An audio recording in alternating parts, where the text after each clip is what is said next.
The vibrant, often chaotic thoroughfares of 11th century Jerusalem teemed with the ceaseless movement of Christian pilgrims.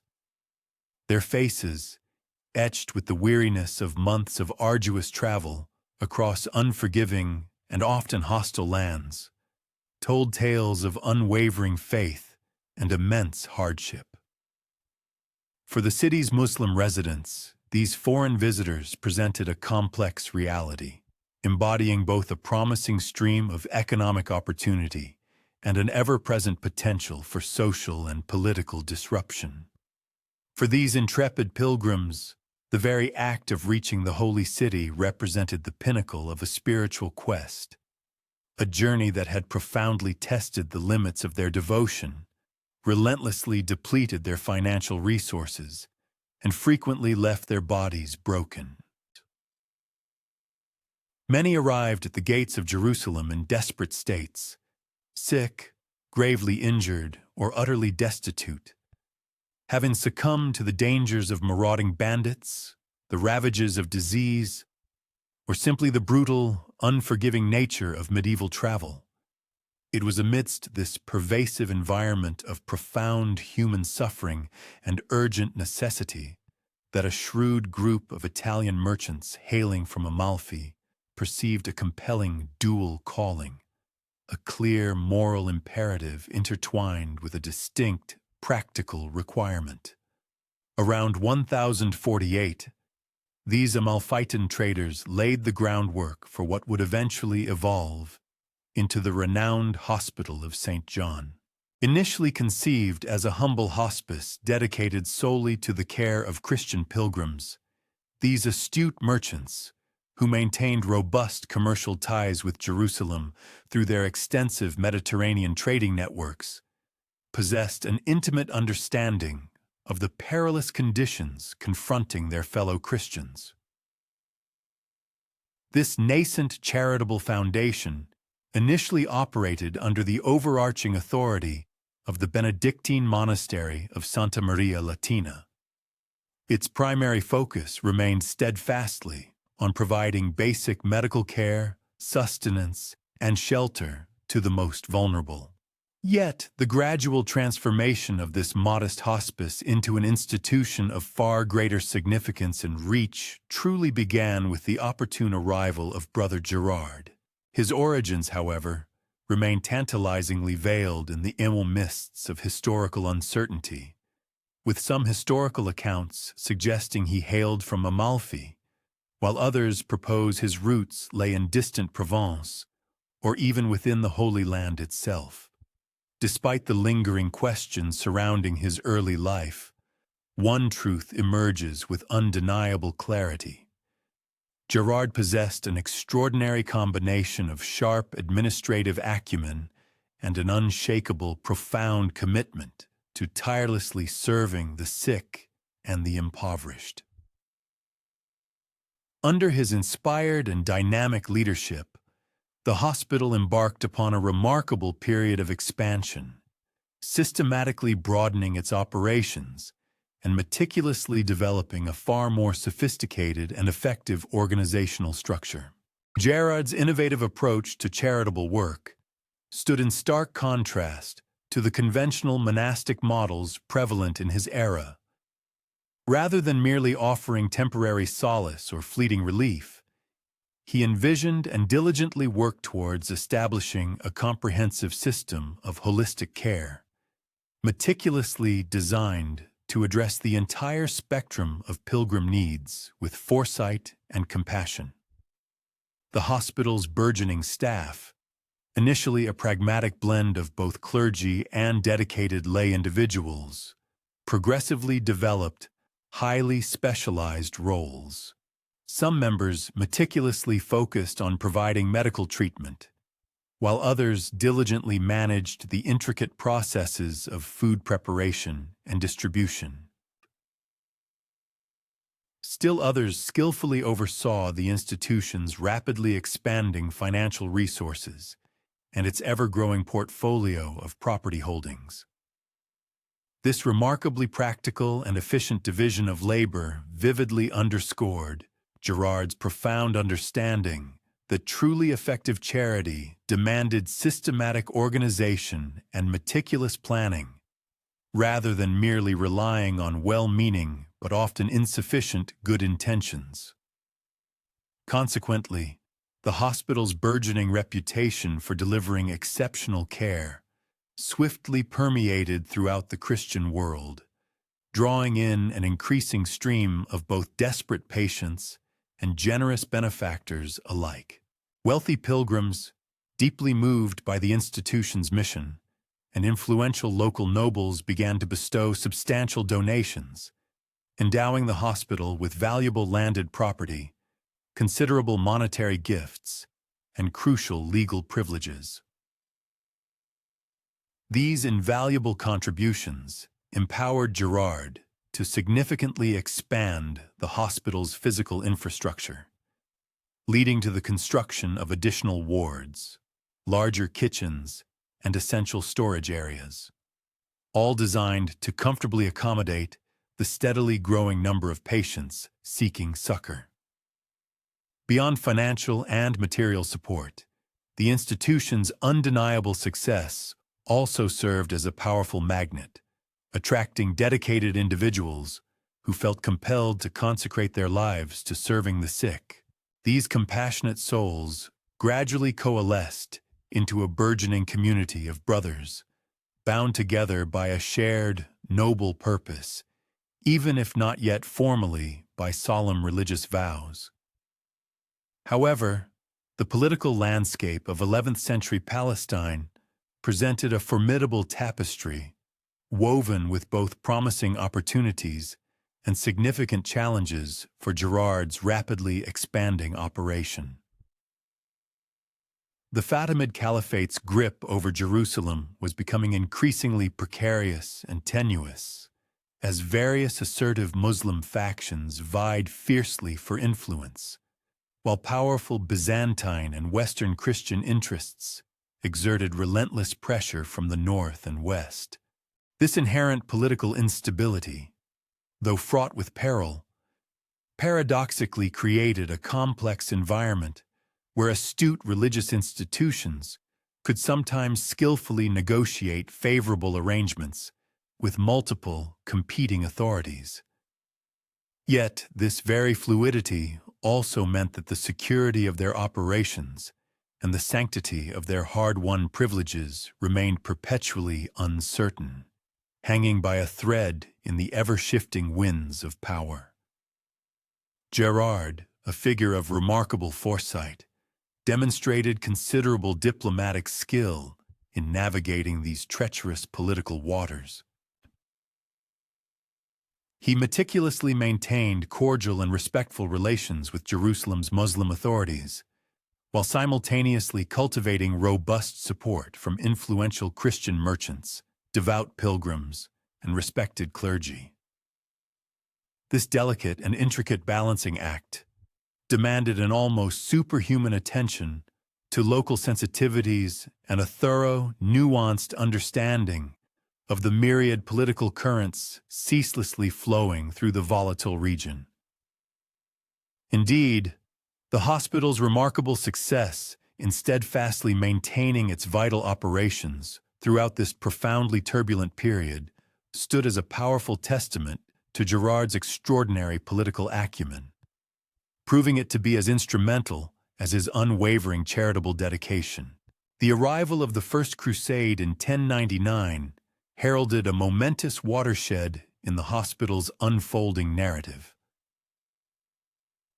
As Godfrey of Bouillon's formidable forces relentlessly advanced towards Jerusalem, the city's terrified inhabitants braced themselves for an inevitable siege and the horrifying specter of a potential massacre. In this crucible of impending conflict, Girard and his devoted brothers confronted a truly critical decision. They faced a stark choice: either attempt to cling to their carefully cultivated neutral charitable stance, or openly and unequivocally throw their support behind the Christian conquest of the city. The monumental decision they ultimately made would fundamentally and irrevocably alter the very character and future trajectory of the institution forever. When the Crusaders finally breached Jerusalem's formidable walls on that fateful day of July 15th, 1099, the brutal slaughter that ensued spared neither the city's Muslim nor its Jewish inhabitants. Amidst this unimaginable chaos and bloodshed, Gerard and his brothers, with unwavering courage, provided crucial aid to wounded crusaders. This decisive action unmistakably demonstrated their commitment to the Christian cause, all while steadfastly upholding their primary and sacred mission of caring for the sick and injured. This choice proved to be strategically astute, as it immediately established the hospital's invaluable worth to the new Crusader leadership, simultaneously preserving its cherished reputation for compassionate charitable work. The subsequent establishment of the Latin Kingdom of Jerusalem, initially under Godfrey of Bouillon and later under his brother Baldwin, unexpectedly created a wealth of new opportunities for the hospital's further institutional development and expansion. The Crusader nobility, acutely aware of their precarious and often vulnerable position in a hostile and unfamiliar environment, quickly recognized the profound value of organizations that could provide both essential charitable services and, significantly, potential military support. Gerard, with characteristic foresight, swiftly forged crucial relationships with key figures within the nascent kingdom, diligently working to secure vital papal recognition and robust protection for his burgeoning institution. Pope Paschal II's pivotal bull of 1113, known as Pi Postulatio Voluntatis, served as the formal instrument that recognized the Hospital of St. John as an independent religious order, unequivocally severing its previous ties and no longer subordinating it to the Benedictine monastery of Santa Maria Latina. This momentous papal recognition bestowed upon the brothers unprecedented autonomy and invaluable protection, empowering them to meticulously develop their own distinct rule and organizational structure without any external interference or constraint. The papal bull further granted the order significant and far-reaching privileges, including a crucial exemption from local ecclesiastical authority and the inherent right to independently elect their own master. Under this groundbreaking new legal framework, Gerard embarked upon the vital task of formally articulating the vows and obligations that would bind the brothers together into a cohesive spiritual and functional unit. Unlike traditional monastic orders of the era, which typically emphasized solitary contemplation and a withdrawal from worldly affairs, Gerard's innovative rules specifically stressed active and engaged service to the poor and the sick. The brothers solemnly took vows of poverty, chastity, and obedience, but these profound commitments were explicitly oriented towards tangible charitable work rather than purely abstract spiritual pursuits. This distinctly practical focus powerfully reflected Gerard's deeply held conviction that true Christian virtue manifested itself most authentically through concrete acts of mercy and compassion, rather than through abstract theological contemplation alone. The sophisticated organizational structure that meticulously emerged during this transformative period established enduring patterns that would remarkably persist throughout the order's exceptionally long and storied history. At its undisputed head stood the Master, a position initially held by Gerard himself, who wielded ultimate authority over all facets of the institution's diverse operations. Beneath the Master, a meticulously defined hierarchy of officers managed specific and vital functions.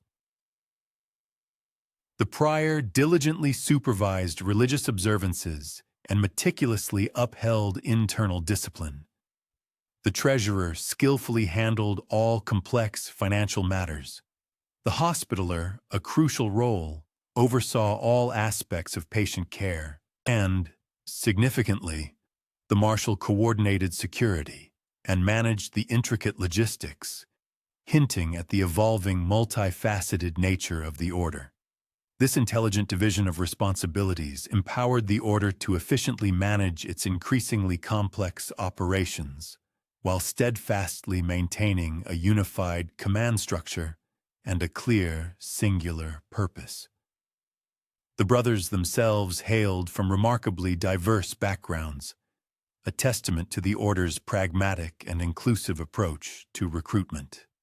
While some were ordained clergy possessing extensive theological training, others were lay individuals equipped with invaluable medical knowledge, astute administrative skills, or even crucial military experience.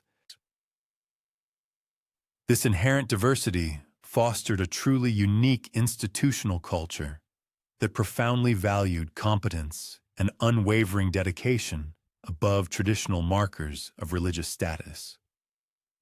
The order's progressive willingness to accept both clerical and lay brothers, a highly unusual practice for its time, powerfully demonstrated Girard's insightful recognition that truly effective charitable work necessitated a broad spectrum of skills and talents working in concert.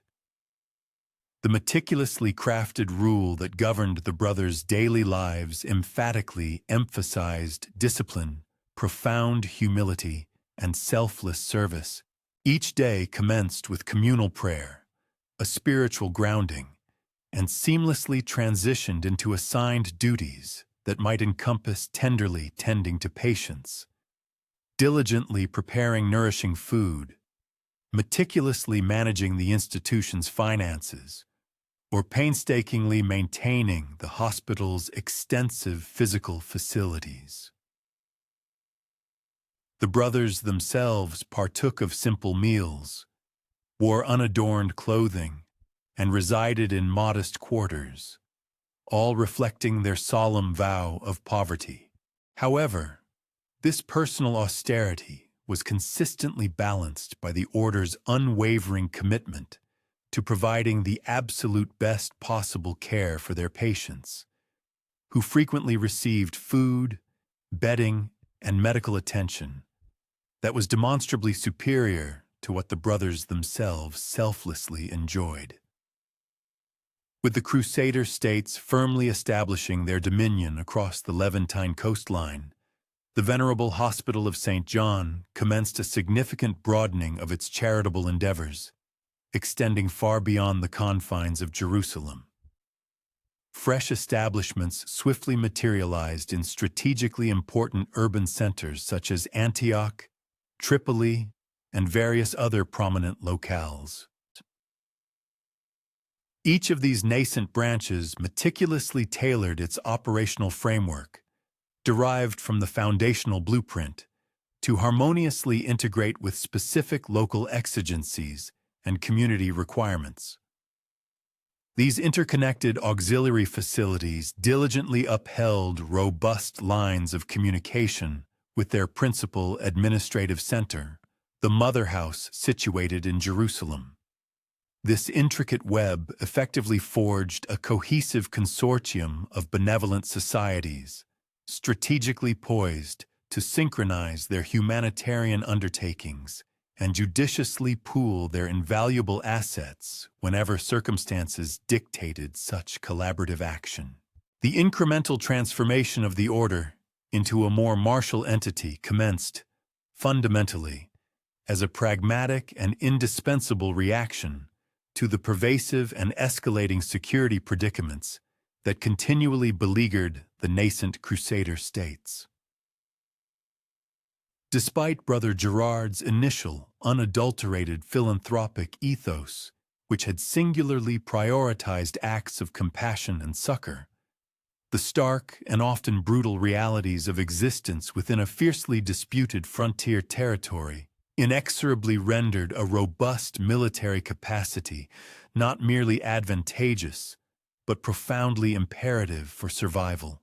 Formidable Muslim contingents, marshaled by formidable commanders such as Maudud of Mosul and Bursuk ibn Bursuk, relentlessly unleashed a barrage of incursions upon the territories held by the Crusaders. These incessant assaults jeopardized not merely the very political viability and continued existence of the Christian principalities, but also gravely imperiled the security and well-being of devout pilgrims traversing the land, alongside the charitable establishments painstakingly dedicated to their welfare and sustenance. Faced with such pervasive dangers, the devout brothers inevitably perceived themselves as duty-bound and compelled to staunchly protect their burgeoning network of hospitals, the vulnerable patients entrusted to their care, and indeed, their own precious lives from the relentless onslaughts. In its nascent stages, this defensive posture encompassed little beyond the upkeep of rudimentary defensive structures and a rudimentary liaison with the indigenous military powers.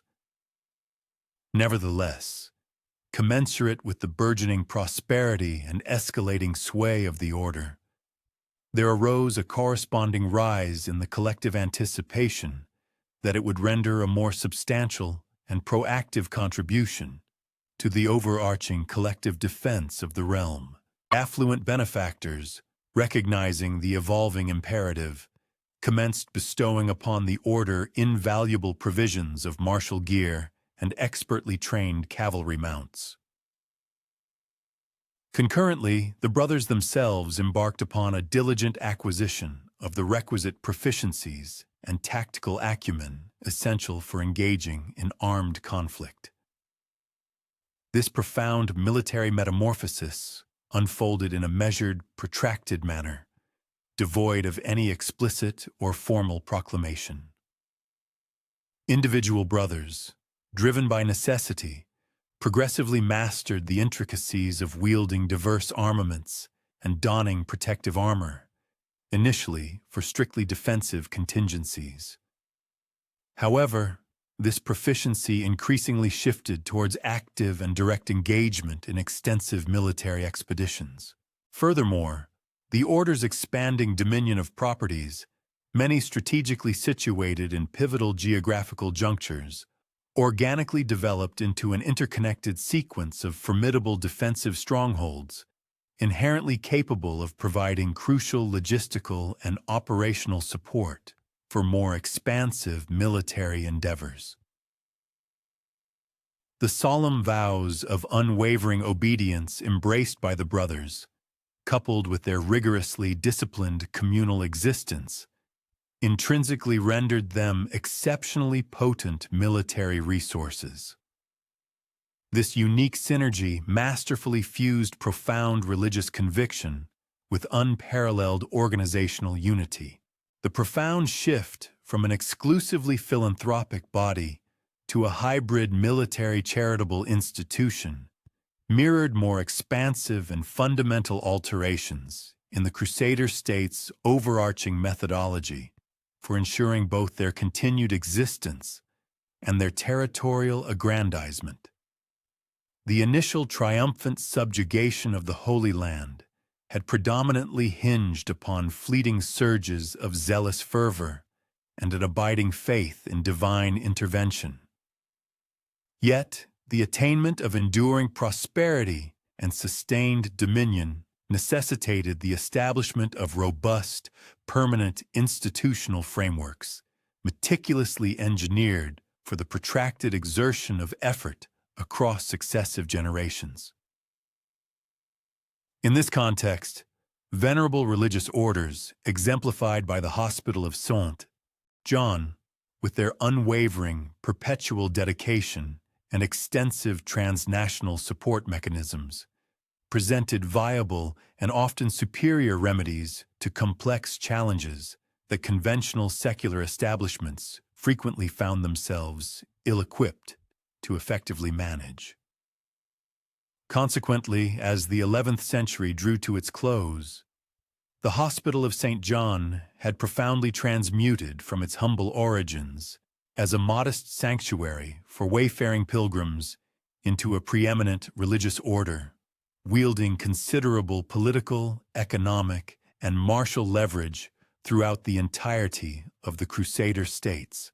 While the devoted brothers steadfastly upheld their foundational pledge to minister to the ailing and the indigent, they had simultaneously commenced cultivating formidable new capacities that would ultimately forge them into one of medieval Europe's most redoubtable and proficient military entities.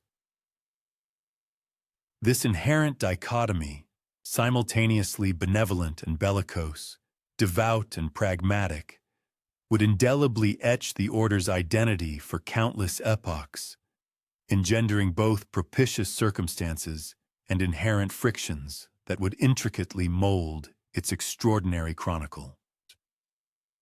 The passing of Brother Gerard in the year 1120 signaled the definitive conclusion of the hospital's exclusively philanthropic epoch, although scarcely any contemporary observers could have conceivably foretold the profound and dramatic metamorphosis that was destined to ensue. His esteemed successor, Raymond Dupuy, ascended to the leadership of an institution that already commanded considerable financial resources, extensive global affiliations, and an escalating renown for both its medical acumen and its administrative proficiency. Dupuy, a distinguished French nobleman endowed with invaluable military experience gleaned from his participation in the First Crusade, brought to his new eminent station a deeply strategic foresight and an unwavering resolve that would irrevocably redefine the order's intrinsic character and its burgeoning operational capacities. Under the astute direction of Dupuy, the hospital embarked upon its formalized progression into a fully fledged military order. While this pivotal transformation was largely dictated by pressing practical exigencies rather than by a deliberate ideological preference, the Crusader states confronted an intensifying onslaught from formidable Muslim armies.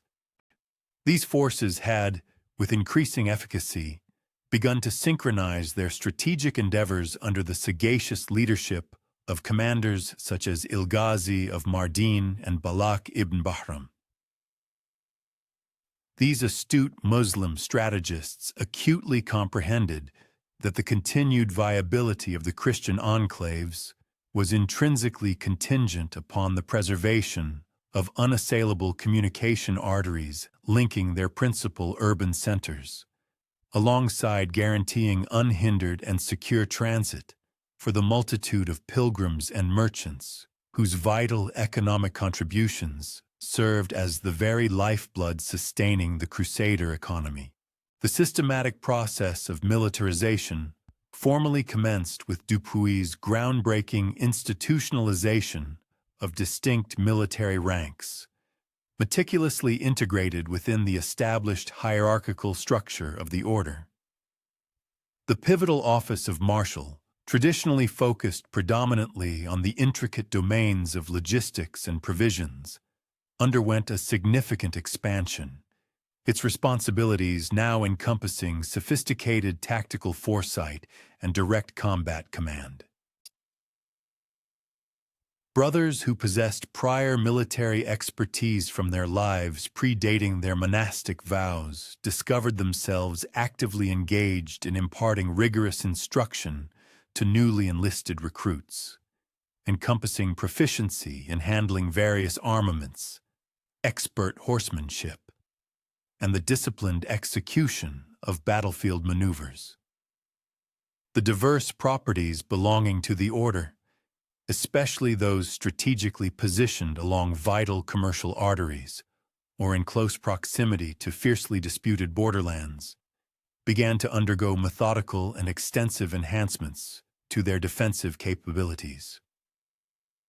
These comprehensive upgrades progressively transmuted mere hospices, once humble shelters, into formidable and impregnable bastions. During this formative epoch, The uniquely recognizable visage of the Hospitaller Knights materialized, serving simultaneously as a pragmatic imperative and a potent symbolic declaration. The somber black surcoat, donned over their gleaming chainmail hauberks, afforded numerous advantages that transcended mere visual identification. Indeed, the dark hue of the material was observed to absorb a reduced amount of solar radiation compared to lighter shades under the scorching Middle Eastern sun, offering a practical benefit. Concurrently, its austere and solemn presentation powerfully underscored the order's profound religious devotion and unequivocally set it apart from its purely secular knightly counterparts. Moreover, the pristine white eight-pointed cross, prominently emblazoned upon the chest of each warrior, conveyed an exceptionally profound and multi-layered symbolic significance. Each individual point of this sacred emblem was understood to embody one of the 8 Beatitudes, those sublime blessings articulated in Christ's momentous Sermon on the Mount. In its entirety, the cross itself served as an unequivocal proclamation of the brothers' unwavering pledge to devoted Christian service and profound self-sacrifice. The array of military accoutrements adopted by the Hospitaller Knights meticulously mirrored the prevailing European martial standards of the era, albeit thoughtfully adapted to the unique operational milieu of the Eastern Mediterranean.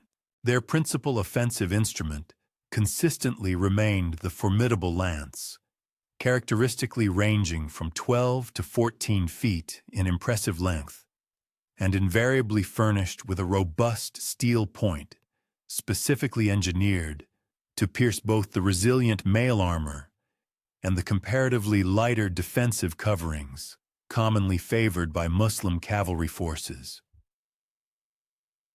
Complementary weaponry encompassed the versatile arming sword, characterized by its straight, double-edged blade typically measuring around 3 feet in length, alongside a diverse assortment of pole arms employed with devastating effect in dismounted engagements. The knights, protective shields, proudly displayed the order's emblematic cross and were meticulously fashioned from robust wood, subsequently enveloped in boiled leather, thereby affording sufficient defensive efficacy while retaining a manageable weight, conducive to protracted periods of intense combat. The magnificent horses deployed by the Hospitallers constituted an absolutely indispensable element underpinning their unparalleled military prowess. The order meticulously sustained comprehensive breeding initiatives that ingeniously intermingled formidable European destriers with the agile and resilient local Arabian bloodlines. This selective breeding program successfully yielded mounts that simultaneously exhibited the formidable stature and raw power essential for bearing heavily armored knights, alongside the exceptional stamina indispensable for enduring arduous and prolonged campaigns across unforgiving climatic conditions. These invaluable equine assets, commanding considerable monetary valuations, underwent meticulous and rigorous training regimes that placed paramount emphasis on instilling unwavering battlefield discipline and ensuring instantaneous responsiveness to their riders' directives amidst the tumultuous disarray of mounted warfare. The order inaugurated its inaugural monumental fortification undertaking in the year 1142, a pivotal moment coinciding with their acquisition of the renowned Crac des Chevaliers from Raymond II of Tripoli. This colossal citadel, majestically situated atop a strategically paramount hilltop that commanded the critical Homs Gap, a vital corridor nestled between the rugged coastal mountains and the vast Syrian interior, necessitated extensive and comprehensive refurbishment to align with the exacting defensive benchmarks established by the Hospitallers.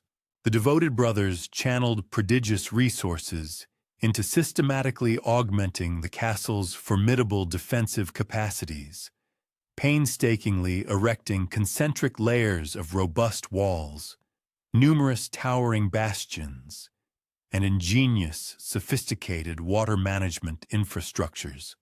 These advanced systems were meticulously designed to ensure the self-sufficiency of a substantial garrison, comprising several hundred knights and sergeants, throughout protracted periods of arduous siege. Crac des Chevaliers, however, symbolized something far more profound than a mere feat of military architecture. It profoundly encapsulated the quintessential hospitaller methodology for both territorial safeguarding and astute economic stewardship. The castle's expansive outer defenses diligently shielded not only its resident garrison, but also provided a vital refuge for the indigenous Christian communities, who could seek sanctuary within its formidable ramparts during periods of aggressive Muslim incursions. Furthermore, the brothers assiduously cultivated and enhanced the surrounding rural landscape through judicious agricultural advancements, innovative irrigation schemes, and structured settlement initiatives. These concerted efforts collectively augmented both the region's overall productivity and, consequently, their own burgeoning fiscal income. This seamless amalgamation of martial, financial, and societal responsibilities progressively emerged as a defining characteristic, an indelible hallmark of hospitaller territorial governance. The sophisticated construction methodologies deployed at Crac des Chevaliers unequivocally evinced the order's privileged access to both cutting-edge European engineering expertise and time-honored local building conventions. The colossal curtain walls, meticulously fashioned from precisely cut and fitted limestone blocks, ingeniously integrated advanced defensive attributes. These included menacing machicolations, strategically placed arrow loops designed to facilitate overlapping fields of suppressive fire, and concealed sally ports, which afforded defenders the crucial capability to execute swift, unexpected sorties against besieging forces. The castle's magnificent Great Hall, capacious enough to host several hundred individuals for banquets, prominently showcased elegant Gothic architectural motifs, thereby declaring the brothers' European lineage, whilst simultaneously incorporating pragmatic adaptations thoughtfully conceived to suit the prevailing local climatic conditions. Margat, a formidable fortress obtained by the Hospitaller Order in the year 1186, marked a significant milestone as their second extensive fortification undertaking. Its development clearly showcased their increasingly sophisticated mastery in the intricate art of medieval castle architecture and robust construction techniques. Perched majestically upon a lofty mountain pinnacle, Margat afforded a sweeping vista of the sun-drenched Mediterranean coastline, strategically situated between the important port cities of Tortosa and Latakia. This commanding location not only controlled vital maritime trade arteries, but also served as a protective bulwark for the Christian communities scattered across the surrounding territory. The inherent strength of the castle's geographical placement, rendering it almost unassailable thanks to its considerable elevation and the precipitous, challenging pathways leading up from every direction, necessitated a distinct set of defensive protocols compared to those employed at Crac des Chevaliers.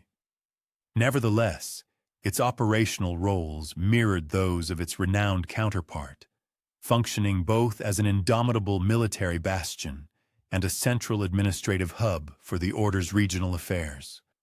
The daily existence within these prominent hospitaller fortresses was governed by rigorous routines, meticulously designed to strike a delicate balance between order and freedom equilibrium. between unwavering military preparedness and profound religious devotion. Each morning, the warrior monks commenced their day with solemn communal prayers conducted within the sacred confines of the castle chapel. This spiritual beginning was invariably succeeded by intensive weapons drills, diligent upkeep of their arms and armor, and the crucial execution of patrol responsibilities, ensuring constant vigilance. In keeping with their foundational principles, the brothers diligently upheld their long-standing medical traditions, establishing and managing comprehensive infirmaries situated within the very walls of their formidable strongholds. These vital facilities extended their healing services not only to the resident garrison, but also to the surrounding indigenous populations. These indispensable medical establishments were expertly staffed by members of the order who possessed an advanced and specialized understanding of therapeutic practices. They offered critical treatment for a broad spectrum of ailments, encompassing grievous battle wounds, prevalent diseases, and the various debilitating injuries frequently encountered within the demanding context of medieval military existence. The strategic military approaches of the Hospitallers underwent a continuous and dynamic evolution, forged in the crucible of incessant conflict with various Muslim adversaries.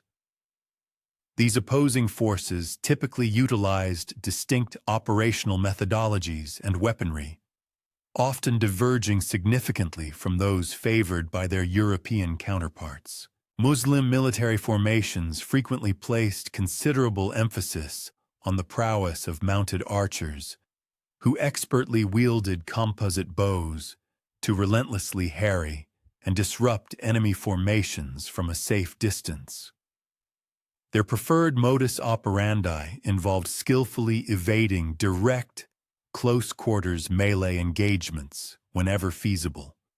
This particular tactical doctrine posed a formidable challenge to the conventional European heavy cavalry charges, a maneuver that had consistently demonstrated its efficacy on Western battlefields, yet frequently proved ineffectual when confronted by the swifter and more agile Eastern adversaries. In response to these evolving threats, Hospitaller commanders meticulously devised sophisticated counter-tactics. These strategies underscored the critical importance of maintaining rigorously disciplined formations, executing precise and coordinated troop movements, and orchestrating the meticulous timing of their formidable cavalry charges to achieve the utmost destructive impact. They astutely recognized the necessity of deploying both skilled crossbowmen and steadfast infantry units to shield their invaluable heavy cavalry from the incessant harassment of enemy archers, concurrently searching for opportune moments to compel decisive confrontations where their inherently superior armor and formidable weaponry could ultimately determine the outcome. Demonstrating a pragmatic adaptability, the brothers also judiciously incorporated specific tactical innovations gleaned from their Muslim opponents. Notable among these were the strategic deployment of mounted crossbowmen, providing mobile-ranged firepower, and the effective utilization of Turco poles. These Turco poles were indigenous Christian cavalrymen, distinguished by their lighter armor and their proficiency in employing Eastern weaponry and fighting methodologies, offering a versatile addition to the Hospitaller forces. The inaugural substantial military challenge faced by the order unfolded during the tumultuous period of the Second Crusade. It was at this juncture that formidable Muslim armies, commanded by the astute leader Nur ad-Din, initiated a series of meticulously planned and systematic campaigns with the explicit objective of reclaiming lands previously seized by the Crusaders. Nur ad-Din, who held the esteemed title of Atabeg first over Aleppo and subsequently over Damascus, personified an emergent and distinct archetype of Muslim leadership. He masterfully integrated exceptional military prowess with profound political shrewdness and a potent, unwavering religious zeal, making him a formidable and multifaceted opponent. His well-organized forces expertly utilized highly sophisticated siege methodologies, orchestrated intricate multi-front assaults, and launched pervasive propaganda initiatives. These campaigns were ingeniously crafted to erode Christian morale and sow discord within their ranks, effectively weakening their resolve and cohesion. The Hospitallers were actively involved in numerous significant military confrontations against Nur ad-Din's formidable armies. Among these was the profoundly calamitous siege of Damascus in 1148, an engagement where the lamentable lack of synchronized effort and communication among the various Crusader contingents tragically culminated in a mortifying and decisive defeat. Nevertheless, despite these setbacks, the order also secured noteworthy triumphs in more localized skirmishes. In these instances, their rigorous discipline and remarkable tactical adaptability consistently emerged as the pivotal factors in determining a favorable outcome. Through these diverse experiences, the brothers assimilated invaluable insights concerning the paramount importance of meticulous intelligence gathering, comprehensive logistical foresight, and the imperative of preserving robust and secure communication channels connecting their numerous fortified bastions. Throughout this entire epoch of intense conflict and strategic evolution, the Hospitaller Order steadfastly upheld its distinctive dual identity, operating simultaneously as a potent military fraternity and a dedicated charitable institution. Their well-established hospitals, located in pivotal urban centers such as Jerusalem, Antioch, and various other significant cities, continued their benevolent operations strictly in accordance with Girard's foundational and original vision. These facilities consistently furnished essential medical treatment, sustenance, and refuge to both the streams of devout pilgrims and the indigenous inhabitants of the regions they served.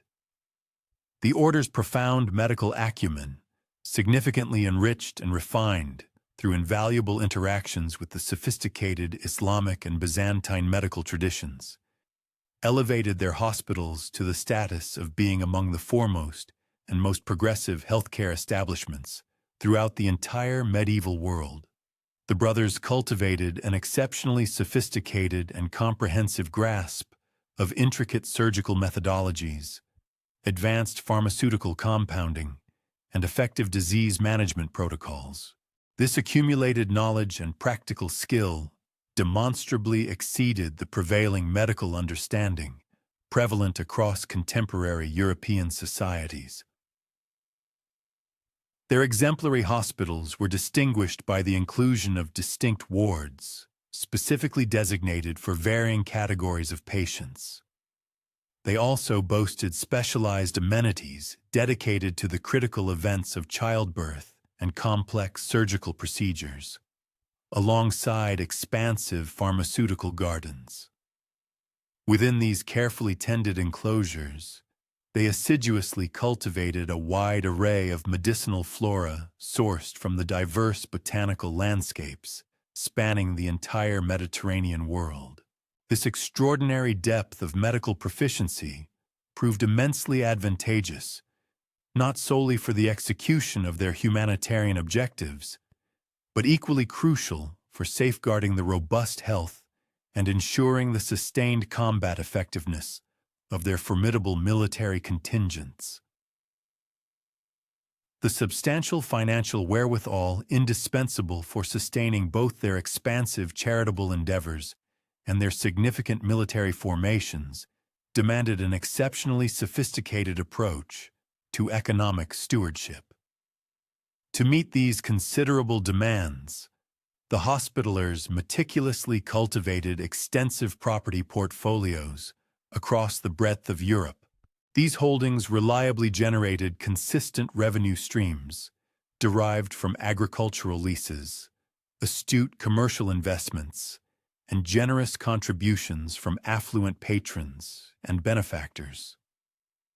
Furthermore, the order forged crucial banking alliances with influential Italian mercantile houses, adroitly oversaw complex international trade ventures, and prudently allocated capital into a diverse array of commercial enterprises.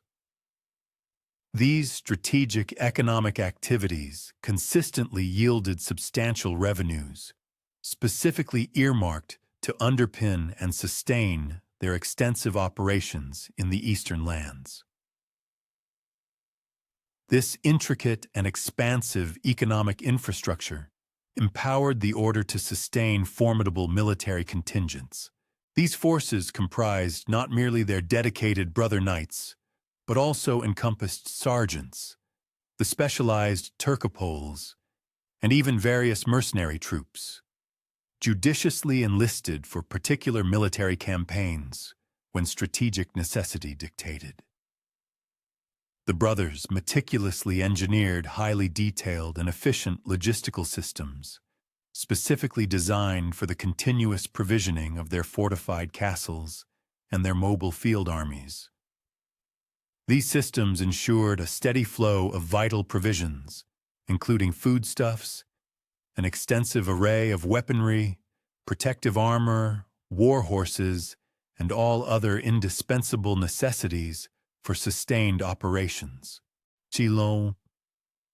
These extensive and intricate supply operations, often orchestrated across immense geographical distances and frequently traversing perilous, enemy-controlled territories, stood as testaments to remarkable organizational prowess. Their successful execution contributed profoundly to the overall military efficacy and operational success of the Crusader forces. The ascendance of Saladin to prominence during the decade of the 1170s ushered in what would become the most formidable trial for the Hospitaller order since its fundamental transformation into a militarized religious fraternity. Saladin, a sagacious leader who had successfully consolidated the realms of Egypt and Syria under his unified dominion, wielded both the abundant material resources and the penetrating strategic foresight essential for launching protracted and relentless campaigns against the various Crusader states. His formidable armies seamlessly integrated the famed mobility and exceptional archery prowess, characteristic of conventional Muslim forces, with enhanced siege methodologies and meticulously trained, disciplined infantry formations. These infantry units were specifically designed and capable of directly confronting and challenging the formidable European heavy cavalry in close-quarters engagements. Consequently, the Hospitallers were compelled to undertake the defense not merely of their own sovereign territories, but also assumed a vital role as an indispensable component within the military apparatus of the Kingdom of Jerusalem. Their valiant knights engaged in a multitude of fierce confrontations against Saladin's relentlessly advancing armies. Among these was the profoundly pivotal Battle of Montgisard in 1177, an encounter where a comparatively modest Crusader contingent achieved a breathtaking and utterly unexpected triumph over vastly superior numbers. Nonetheless, they concurrently endured severe and demoralizing defeats, which starkly underscored the burgeoning efficacy of Muslim military structuring and strategic methodologies. The order's own military development throughout this tumultuous epoch mirrored the more expansive transformations occurring within medieval warfare as a whole, with commanders on both the Christian and Muslim sides continuously adapting their approaches to novel weaponry, evolving tactical paradigms, and emerging strategic complexities. The profound metamorphosis of the Hospitallers from a benevolent charitable organization into a formidable military order stands as one of the most exemplary and triumphant institutional adaptations witnessed during the entire crusading era. This transformation forged an entity supremely capable of exerting sustained military pressure, while simultaneously preserving its fundamental humanitarian mandate. This distinctive dual character, encompassing both martial prowess and compassionate service, would indelibly shape the Order's identity across its extensive and truly extraordinary historical trajectory. The oppressive, scorching heat of July in the year 1187 radiated intensely, causing the air to waver and distort across the desolate, arid hillsides adjacent to the modest village of Hattin. It was here that the most substantial Crusader army ever mustered within the sacred confines of the Holy Land confronted the chilling prospect of utter obliteration. Amidst the sun-baked, thirst-ridden formations of Christian knights, the distinctive black surcoats worn by the Hospitallers presented a stark contrast to the white surcoats worn by the Templars against the ubiquitous dusty terrain. Their magnificent war horses, clearly distressed, shifted their weight restlessly, flecks of foamy lather accumulating around their bits, a visible sign of their growing discomfort and exhaustion. Master Roger de Moulins, the venerable leader of the Hospitallers, had strategically deployed his contingent of knights on the critical right flank of the sprawling Christian battle formation. The iconic 8-pointed crosses emblazoned upon their surcoats gleamed momentarily as they caught the unforgiving glare of the harsh Middle Eastern sun, even as Saladin's relentlessly advancing forces inexorably tightened their encircling maneuver, resembling the grim, inevitable clenching of a colossal fist around their beleaguered adversaries. The overarching tactical predicament had, by this dire moment, regrettably spiraled into an irretrievable state of deterioration. The calamitous decision made by King Guy of Jerusalem to lead the entirety of the royal army on a grueling march across an arid, waterless expanse in a desperate pursuit of Saladin had, with devastating precision, played directly into the cunningly conceived strategic snare laid by the astute Muslim commander. The Hospitallers, alongside their equally beleaguered Templar brethren and the various secular knights serving the kingdom, discovered themselves in an utterly desperate plight. They were ensnared precariously between the formidable twin-peaked horns of an ancient, extinct volcano completely cut off from any vital access to water. Simultaneously, a relentless deluge of arrows rained down upon them from the elevated positions occupied by the omnipresent Muslim archers, creating an inescapable and lethal encirclement. The brothers' noble destriers, those magnificent and highly prized war horses whose breeding and rigorous training had commanded exorbitant fortunes, now stood forlornly with their heads bowed low. Their customary vitality and spirited energy had been utterly drained and extinguished, overcome by the debilitating torments of acute thirst and profound physical exhaustion, rendering them barely capable of movement. Saladin's profound tactical genius was vividly demonstrated through his remarkably patient and meticulously executed plan, a strategy that had been assiduously crafted and developed over many months. His highly organized forces had methodically lured the Crusader army further and further away from their essential water sources, all the while perpetuating an unrelenting campaign of harassment through the ceaseless volleys of their expert mounted archers. The sagacious Muslim commander possessed a keen and insightful understanding that European heavy cavalry, despite its renowned and devastating power when engaged in direct, close-quarters combat, invariably became profoundly susceptible and vulnerable when deliberately deprived of the critical logistical infrastructure. This vital support was absolutely indispensable for sustaining their magnificent war horses, preserving their intricate equipment, and maintaining their fighting men in optimal physical and psychological readiness, essential for peak operational performance. The Knights Hospitaller, despite possessing an unparalleled level of discipline and extensive combat instruction, found themselves unable to surmount the fundamental truth that their intricate military apparatus demanded a continuous influx of provisions and manpower, commodities which Saladin had meticulously and relentlessly withheld from them. As the climactic assault commenced, the Hospitaller brethren engaged in combat with the desperate valor of individuals who acutely comprehended the dire consequences of succumbing to defeat. Their intrepid leader, Master Roger de Moulins, spearheaded multiple ferocious charges against the entrenched Muslim formations, his formidable lance repeatedly piercing through Saladin's foot soldiers before inevitably shattering against their resilient shields and hardened armor.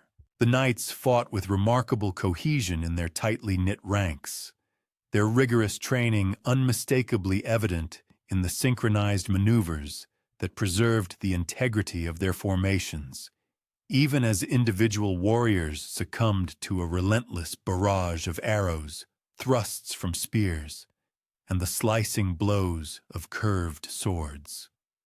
Nevertheless, their valiant steeds faltered on the uneven, stony terrain, their strength sapped by severe dehydration, rendering them incapable of sustaining the crucial momentum that was the very essence of effective heavy cavalry charges.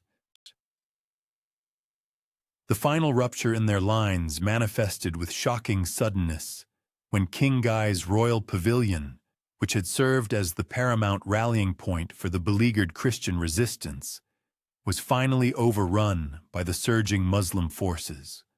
The agonizing sight of the royal standard vanishing beneath an overwhelming torrent of enemy combatants utterly shattered the morale of knights who had already endured ceaseless hours of brutal fighting under unimaginably arduous conditions. Tragically, Master Roger de Moulins perished in that ultimate chaotic melee, his lifeless form subsequently discovered amidst a grim circle of fallen Hospitaller knights who had made their valiant last stand around their revered commander. The True Cross, that most hallowed and revered relic of the Crusader states, vanished into Muslim possession, a loss compounded by the simultaneous capture or demise of the kingdom's entire military high command. The repercussions following the Battle of Hattin proved to be even more cataclysmic than the engagement itself. Saladin's systematic campaign to subjugate the remaining Crusader strongholds unfolded with chilling, methodical precision. As disheartened garrisons capitulated, surrendering formidable fortresses that, under more favorable circumstances, might have successfully endured months of arduous siege, the Hospitallers were forced to witness, in agonizing helplessness, as their meticulously constructed and strategically vital network of castles and hospices crumbled and fell, one after another. Crac des Chevaliers, widely regarded as the Order's most magnificent and impregnable fortress, managed to resist for a period longer than most others. Yet even its colossal walls and its seasoned, resilient garrison could not indefinitely withstand the combined onslaught of relentless military pressure and the insidious psychological warfare deftly employed by Saladin. The catastrophic fall of Jerusalem in October 1187 struck a grievous blow at the very core of Hospitaller identity and spiritual purpose. The venerable city, where Brother Gerard had humbly established his rudimentary hospice nearly 140 years prior, now bore witness to the order's complete and heartbreaking evacuation. The famed Hospital of St. John, which had been meticulously expanded and significantly improved over successive generations of diligent stewardship, passed into Muslim control, even as Saladin displayed the remarkable magnanimity that had cemented his legendary status even among his adversaries. The dedicated brethren who had devoted their lives to service within Jerusalem's hospital found themselves abruptly transformed into refugees, their life's profound work irrevocably abandoned as they merged with the surging tides of Christian civilians desperately fleeing towards the dwindling number of remaining coastal strongholds.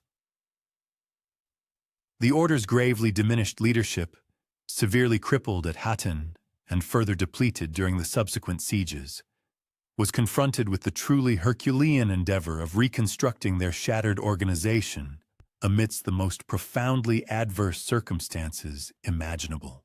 The newly appointed master, Garnier de Nablus, assumed command of an order that had suffered the catastrophic loss of the vast majority of its valiant knights, the bulk of its territorial possessions, and its very primary source of identity and overarching mission. The surviving brethren congregated in Tripoli and Antioch, which stood as the last significant crusader cities still defiantly resisting Saladin's relentless advance, where they valiantly attempted to uphold their dual mandate of military service and compassionate charitable work, despite their severely constrained resources. The momentous arrival of the Third Crusade in 1189 presented the Hospitallers with their inaugural genuine opportunity to commence the arduous process of recuperating from the devastating catastrophe of Hattin. This monumental expedition, marshaled by the most formidable monarchs in Western Europe, not only delivered crucial military reinforcements, but also brought with it much-needed financial capital and a fresh influx of recruits, thereby empowering the order to painstakingly reconstruct its depleted combat capabilities. King Richard the Lionheart of England, the Holy Roman Emperor Frederick Barbarossa, and King Philip II of France each personally commanded substantial military contingents and possessed the requisite political authority essential for coordinating effective and unified military operations against Saladin's newly consolidated and formidable empire. The protracted siege of Acre consequently emerged as the paramount focal point of Crusader efforts to re-establish a secure foothold in the Holy Land. The Hospitallers actively participated in the grueling 2-year siege, their skilled engineers contributing invaluable expertise in the complex arts of siege warfare, while their courageous knights engaged in the incessant skirmishes and direct assaults that were characteristic of the prolonged and arduous operation. Within the bustling Crusader encampment, the brothers diligently established numerous field hospitals, providing vital medical care for wounds inflicted by Muslim arrows, swords, and, crucially, for the debilitating diseases that tragically ravaged medieval armies operating in unsanitary conditions far from their homelands. Master Garnier de Nablus profoundly exemplified the inherent tactical adaptability that had always been a hallmark of Hospitaller military leadership by successfully adjusting the order's fighting methodologies to align with the harsh realities of siege warfare. Rather than relying exclusively on their traditional heavy cavalry charges, the brothers underwent rigorous training to fight with exceptional effectiveness as dismounted infantry, adeptly utilizing crossbows, pole arms, and various siege equipment to assault Acre's formidable and heavily fortified defenses. This significant tactical evolution within the order mirrored broader, transformative changes occurring in medieval warfare, as military engineers across Europe and the Middle East simultaneously developed more sophisticated siege techniques and robust defensive systems. The fall of Acre in July 1191 heralded the Third Crusade's most significant triumph, and critically, furnished the Hospitallers with a vital new base of operations from which to rebuild. The brothers immediately commenced the establishment of a comprehensive hospital within the newly captured city, assiduously drawing upon their extensive accumulated medical knowledge to treat both the numerous military casualties and the suffering civilian populations. However, the order's severely reduced circumstances meant that their newly established Acre Hospital, while competently managed and providing essential services, regrettably could not rival the sheer scale, advanced facilities, or sophisticated operational capacity of their former Jerusalem institution. King Richard's subsequent military campaigns along the Palestinian coast powerfully illustrated both the promising possibilities and the inherent limitations of the Crusader military revival.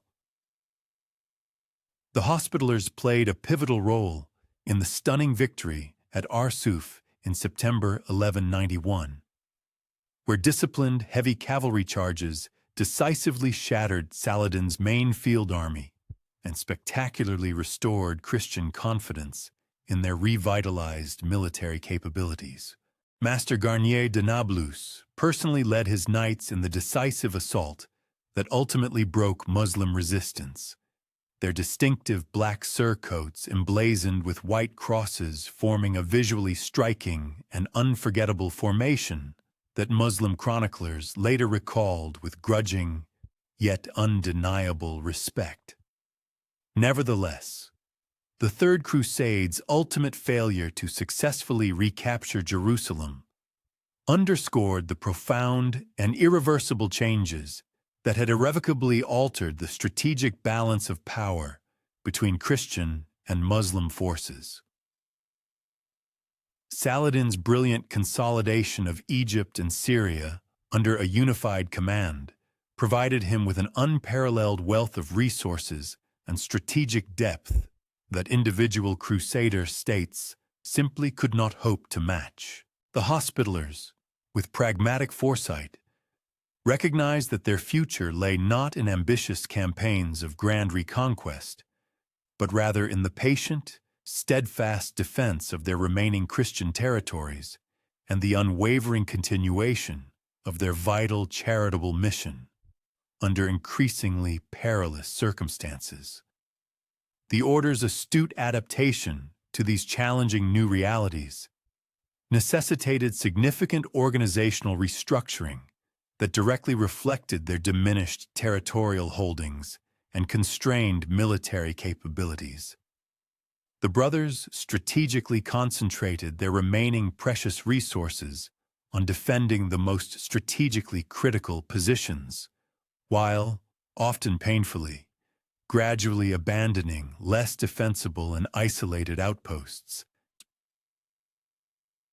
Crac des Chevaliers, a formidable bastion, remained securely in Hospitaller hands, its massive fortifications and paramount strategic location rendering it far too valuable to surrender without the application of truly overwhelming force against it.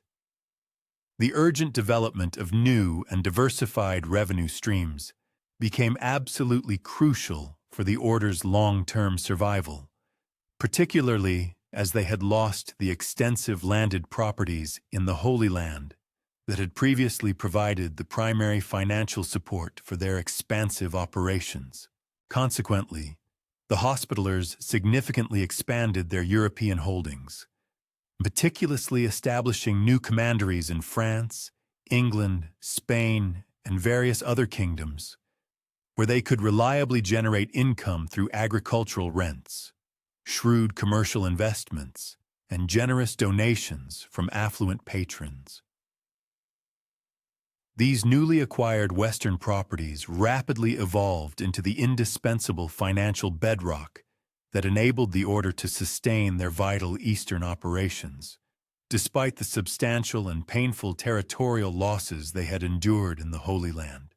The Fourth Crusade's controversial diversion to Constantinople in 1204 starkly demonstrated the ever-widening chasm between Western European priorities and the pressing, immediate needs of the remaining beleaguered Crusader states. The Hospitallers, alongside other Eastern military orders, found themselves feeling increasingly isolated as European attention shifted dramatically towards other, often self-serving objectives. The brothers, undeterred, tenaciously maintained their precarious positions through a combination of careful diplomacy with local Muslim rulers, pragmatic tactical alliances with other Christian forces, and the gradual, yet deliberate development of a more inherently defensive military strategy.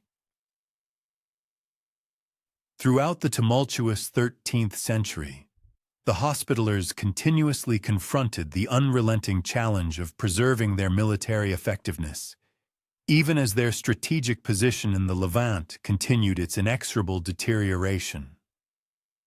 The formidable emergence of the Mamluk Sultanate in Egypt, under the command of powerful leaders like Baibars, confronted them with new adversaries who possessed not only the formidable military prowess of their predecessors, but also vastly superior resources and an unwavering ideological commitment to systematically eliminating the last vestiges of Christian presence in the Holy Land. Sultan Baibars, a formidable military strategist, had profoundly mastered the intricate art of siege warfare, rivaling the acumen of any European engineer of his era.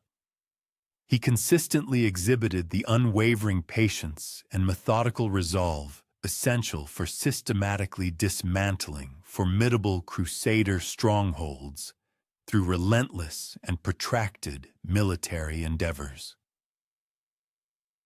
The surrender of Crac des Chevaliers in 1271 represented a profound shift in morale and strategic outlook for the Hospitaller order. This magnificent fortress, which had epitomized Hospitaller military power and resilience for over a century, ultimately succumbed to the overwhelming Mamluk forces. The protracted siege unequivocally underscored the inherent vulnerability and ultimate futility of entrenched, unyielding fortifications when confronted by unwavering adversaries possessing superior numbers, advanced siege weaponry, and extensive logistical resources. The valiant brothers who had manned the castle's defenses exhibited their renowned valor and martial prowess with characteristic fortitude. However, their dogged stand, though inspiring, only postponed the inevitable, rather than averting the ultimate and predetermined outcome of the relentless Mamluk assault. Master Hugh Revel's judicious stewardship during this period of strategic disengagement vividly exemplified the order's remarkable capacity to evolve amidst shifting geopolitical realities, all while steadfastly upholding their foundational principles and humanitarian purpose. Rather than indulging in pointless acts of defiance that would surely lead to unnecessary losses, Revel shrewdly prioritized the safeguarding of the order, its invaluable human resources, and its movable assets. Simultaneously, he engaged in astute negotiations to secure the most advantageous conditions possible for the relinquishment of territories that could no longer be militarily defended. This realistic and adaptable methodology proved instrumental in enabling the Hospitallers to ensure the uninterrupted existence and function of their institution. This was particularly crucial during a tumultuous era when more rigid organizations and less flexible Crusader entities frequently crumbled and cease to exist when confronted with similar overwhelming adversity. During their waning years in the Holy Land, the brothers found themselves largely confined to Acre and a handful of other vital maritime fortresses. Within these remaining enclaves, they diligently continued their vital medical and charitable operations, simultaneously lending their military might to the collective protection of the dwindling Crusader territories. The Acre Hospital, which had been meticulously reconstructed and significantly enlarged throughout the 13th century, stood as an enduring emblem of the order's unwavering dedication to their benevolent calling. This commitment persisted despite the catastrophic martial setbacks that had progressively eroded a substantial portion of their once vast territorial empire in the Levant. The protracted siege of Acre in 1291 marked the conclusive episode in the Hospitallers' two-century experience within the Holy Land. Sultan al-Ashraf Khalil's formidable military host, furnished with the era's cutting-edge siege weaponry and engineering prowess, methodically dismantled the city's robust defenses.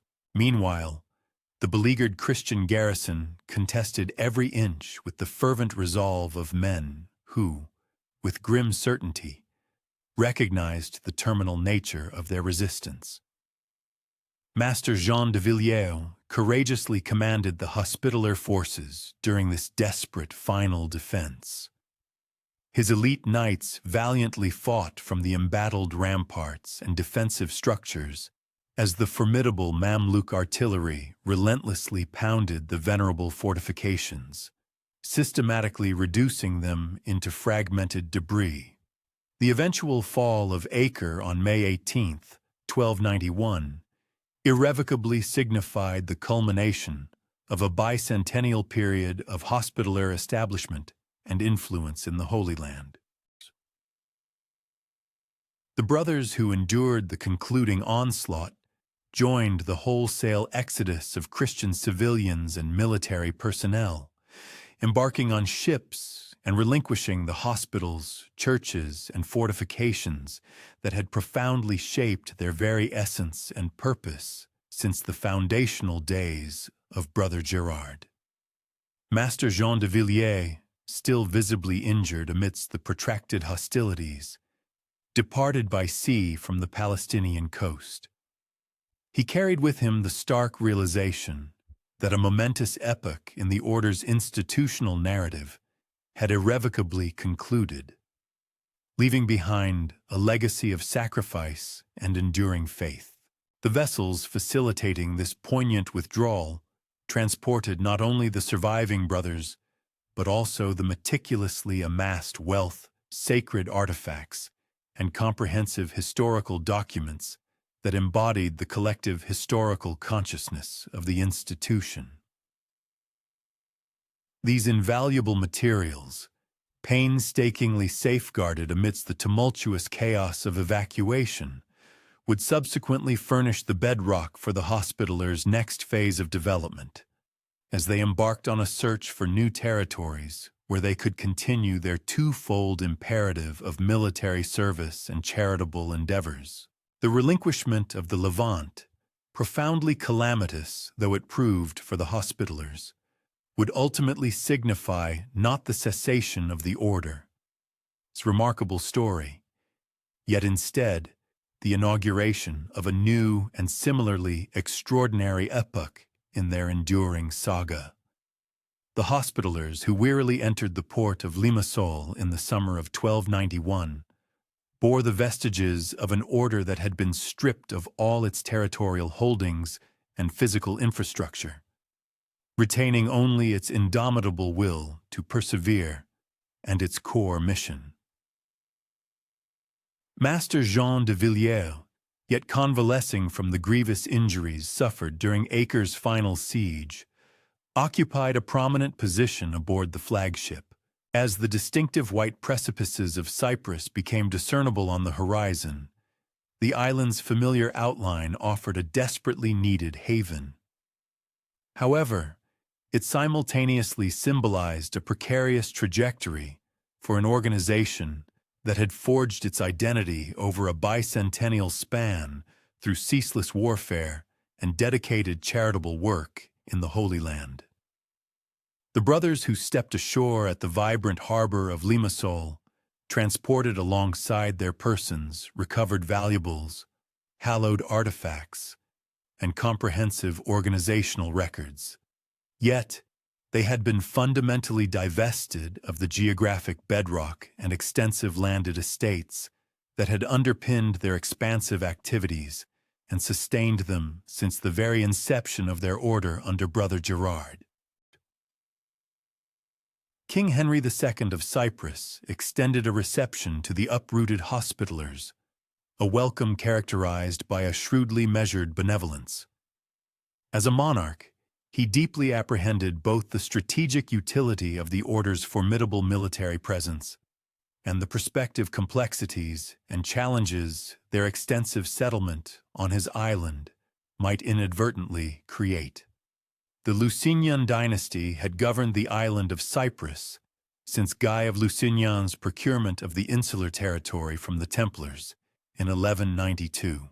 Throughout their reign, they had cultivated circumspect alliances and maintained delicate diplomatic relationships with the numerous monastic military fraternities that frequently utilized Cyprus as a crucial logistical base for their campaigns and operations in the Levant. Nevertheless, the sudden and complete appearance of the entire Hospitaller hierarchy, accompanied by their remaining chivalric warriors, experienced non-commissioned officers, and essential auxiliary staff, posed formidable dilemmas that profoundly transcended the mere provision of transient accommodation and temporary goodwill. The pressing logistical difficulties immediately confronting the fraternity in Cyprus vividly underscored their utter uprooting from accustomed domains and the complete disruption of their ingrained operational procedures. This abrupt displacement demanded an entirely new framework for their existence.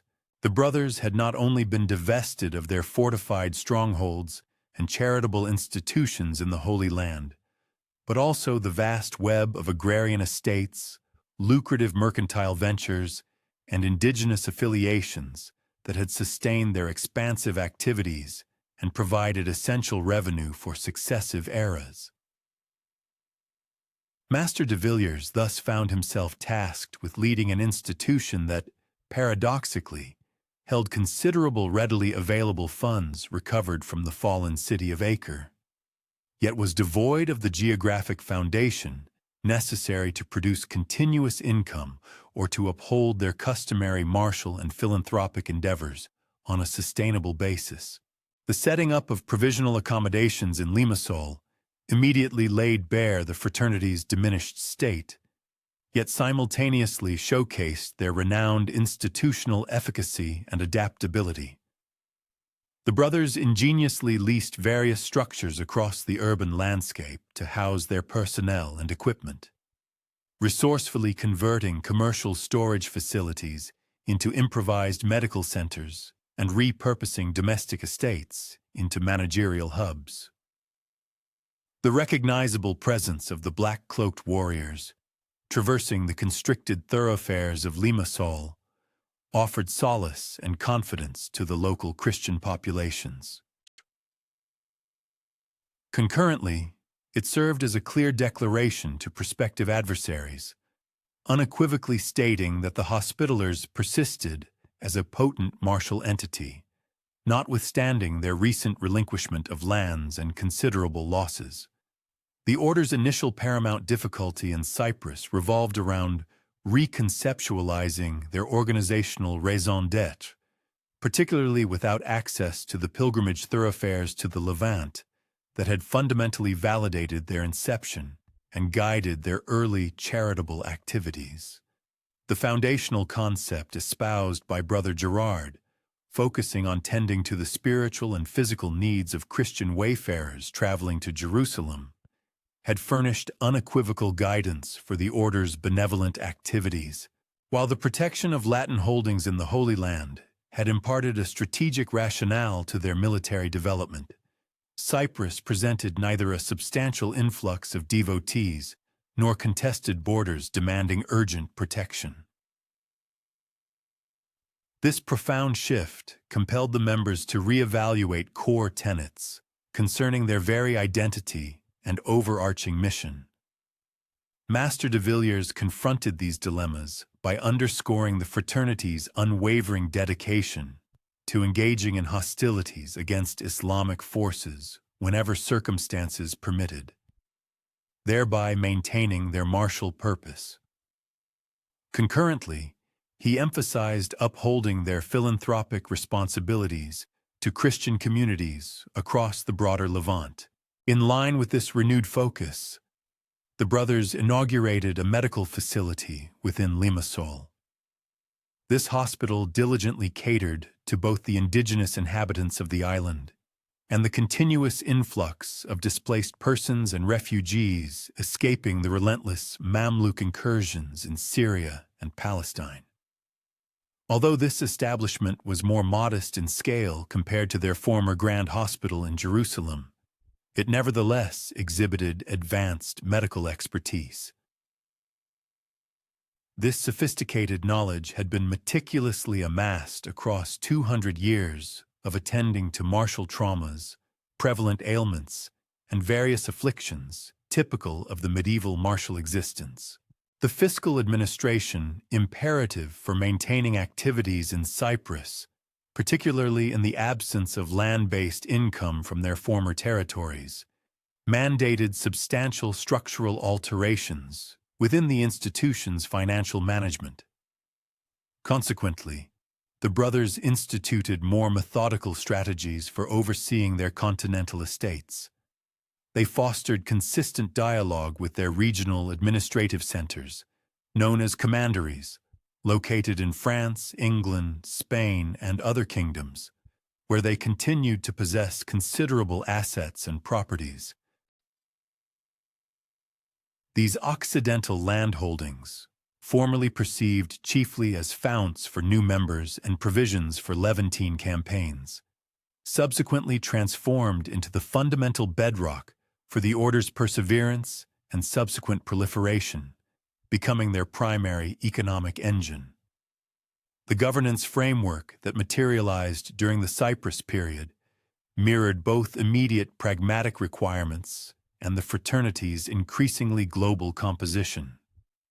The establishment of the tongue, langue system, which categorized adherents based on their ethnic and linguistic provenance, offered a cohesive structure for administering the varied heritages and dialects represented within the order's diverse ranks.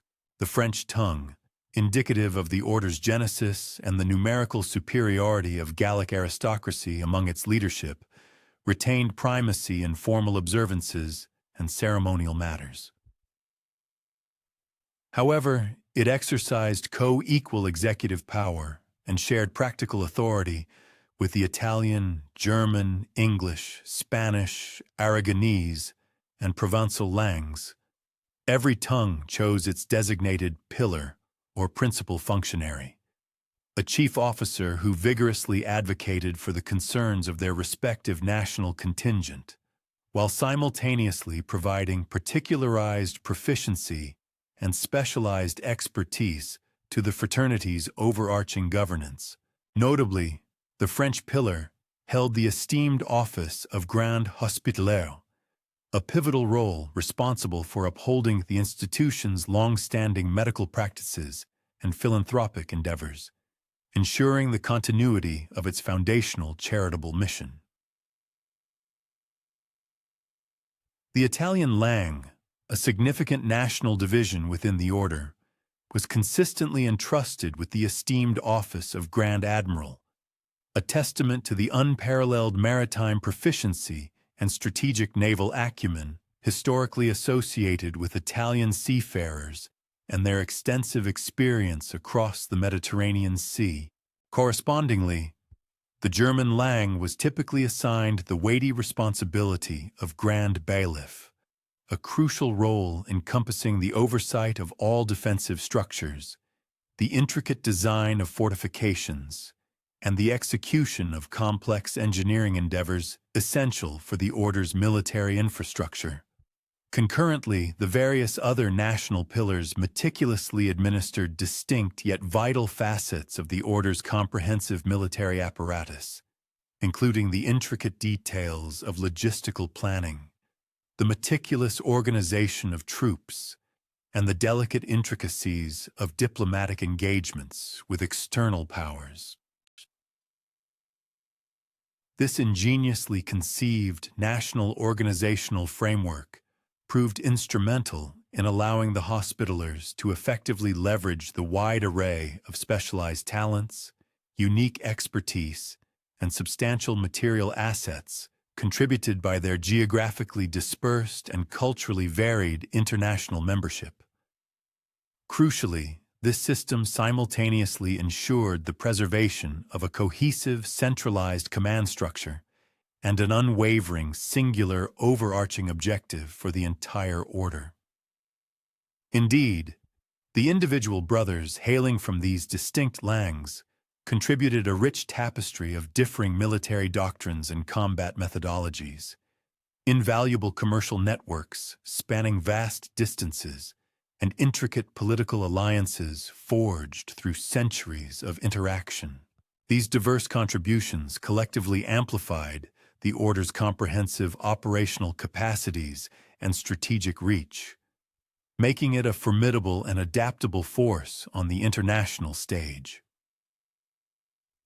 Furthermore, this meticulously structured system incorporated robust mechanisms specifically designed for the peaceful arbitration of internal disagreements and the judicious management of inherent rivalries that inevitably arose between the various national contingents. Such provisions were absolutely critical in preventing the potential fragmentation and dissolution of the organization, particularly during its exceptionally challenging period of forced displacement and profound strategic uncertainty following the loss of the Crusader states. The intricate and often delicate rapport that developed between the Hospitallers, now seeking refuge, and the long-established aristocracy of Cyprus, a powerful and entrenched class, emerged as a decidedly complex and, at times, overtly tense dynamic. Both parties found themselves in a period of significant adaptation, grappling with the novel realities and shifting power balances brought about by the order's presence on the island kingdom.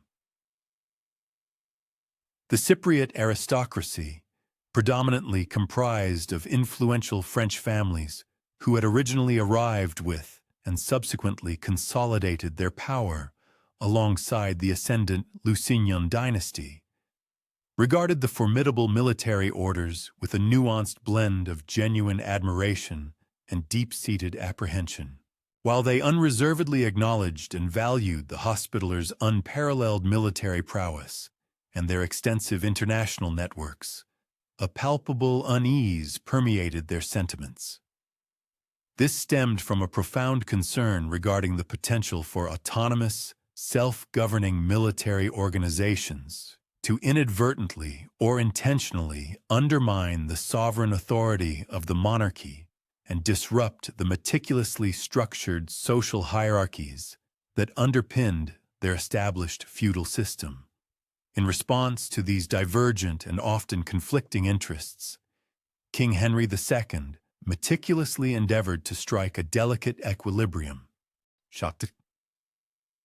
His strategy involved formally bestowing upon the Hospitallers a range of specific royal privileges and valuable properties, thereby acknowledging their status and contributions.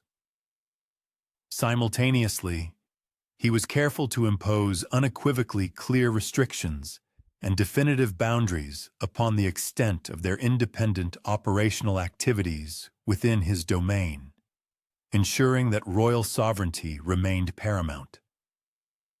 Consequently, The Hospitaller brothers were granted explicit royal assent to establish their principal administrative and spiritual headquarters within the strategically important port city of Limassol, and to freely pursue their time-honored charitable and religious endeavors across the entirety of the kingdom. Nevertheless, this benevolence came with stringent stipulations.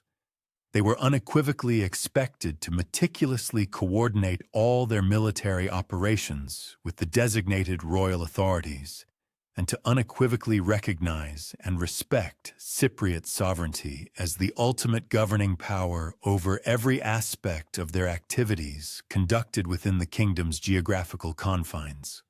Predictably, these carefully delineated arrangements frequently engendered persistent and palpable friction. The Hospitallers, accustomed to the extensive and virtually unfettered autonomous status they had exercised with sovereign authority in the former Crusader states, found it exceedingly challenging to reconcile their historical independence with the imperative of adapting to the significantly more centralized and monarchically controlled governmental structure that distinctly defined the Kingdom of Cyprus. The brothers' extensive international diplomatic connections and their considerable financial endowments from their European commanderies bestowed upon them a degree of influence that, on occasion, directly contravened or complicated the established royal policies. While their formidable military capabilities were undeniably perceived as a valuable asset for Cypriot security, they simultaneously presented a latent threat to the kingdom's internal stability. A particularly pronounced source of ongoing tension arose from the order's vigorous naval activities, as the Hospitallers steadfastly aimed to exert continuous pressure on neighboring Muslim territories through aggressive seaborne raids and a relentless campaign of commercial warfare.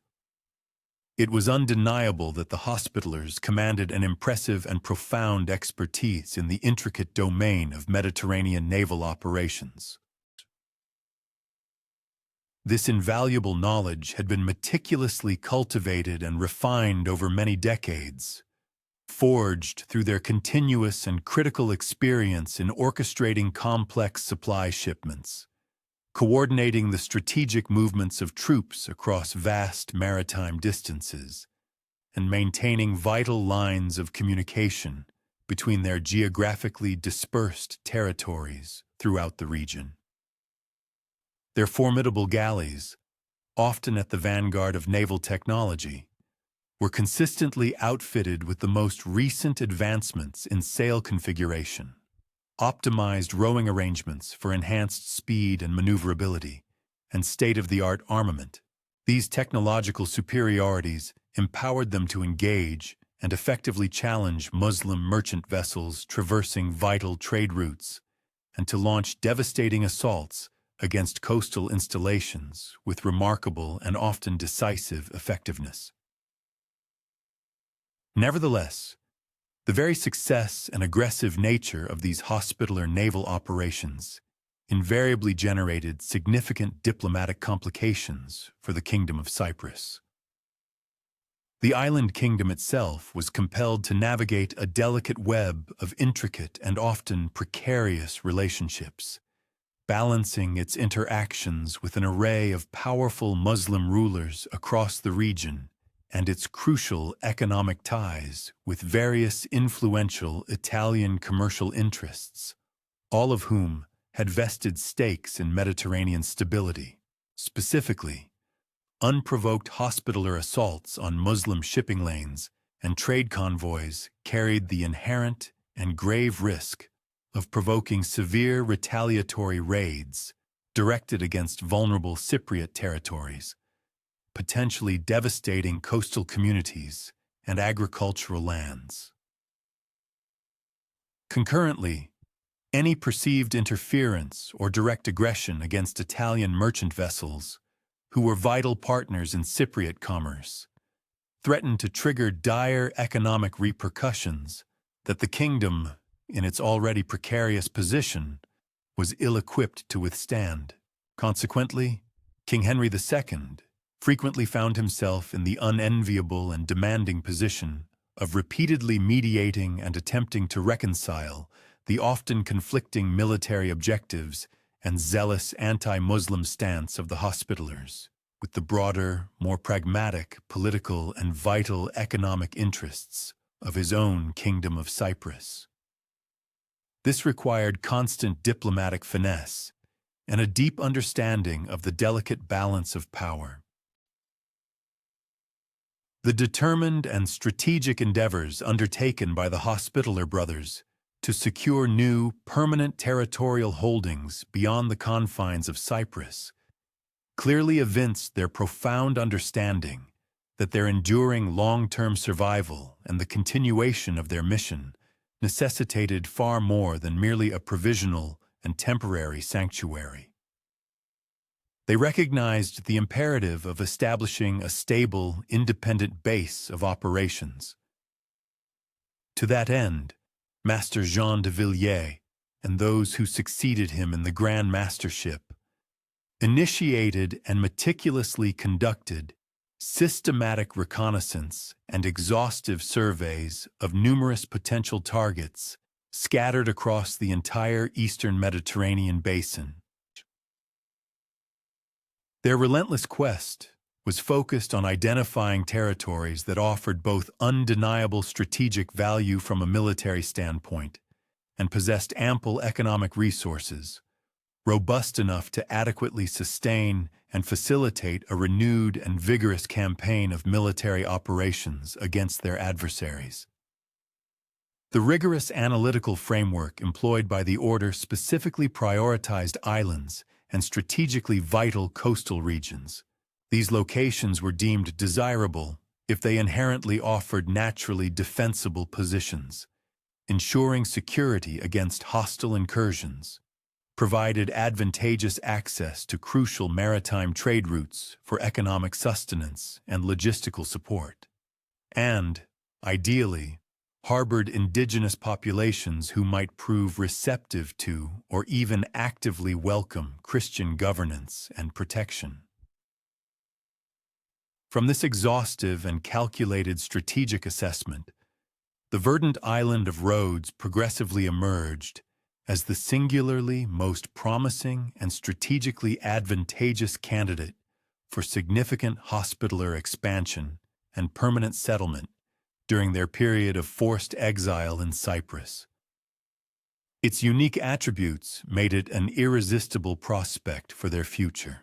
Situated with unparalleled strategic advantage at the vital intersection of several principal Mediterranean shipping lanes, Rhodes presented an ideal geographical location. The island boasted superb natural harbors capable of accommodating large fleets, extensive tracts of fertile agricultural land promising self-sufficiency, and a local populace that had, through centuries, experienced numerous shifts in suzerainty without ever cultivating profound or unwavering loyalties to any specific ruling authority, making them potentially amenable to a new, stable administration. Although the island's existing fortifications were inherently formidable and robust, offering considerable defensive capabilities, a meticulous assessment revealed discernible signs of systemic neglect and under-maintenance under the current Byzantine administration. This critical observation strongly indicated that a successful military conquest of the island was indeed an achievable objective, provided the Hospitallers committed sufficient strategic preparation and allocated the necessary material and human resources.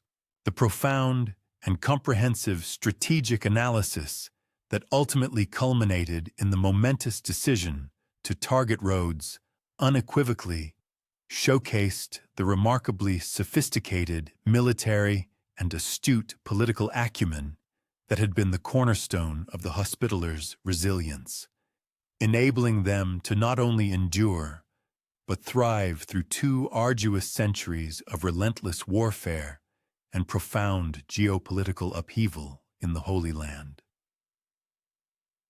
The sagacious brothers had come to a clear and pragmatic understanding that their long-term viability and ultimate future did not reside in a futile attempt to meticulously recreate their expansive former territorial empire from the Crusader states. Instead, they recognized the imperative of establishing a more concentrated, strategically defensible, and self-sufficient base of operations.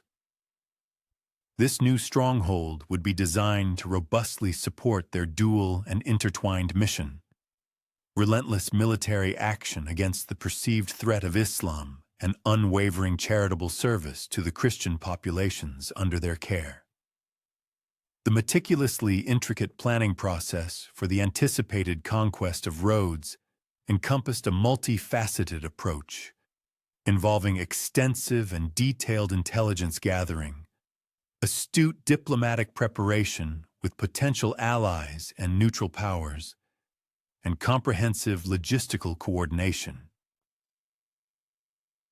Every stage of this complex undertaking drew heavily upon the Order's vast and accumulated expertise in large-scale military operations, honed over centuries of active campaigning.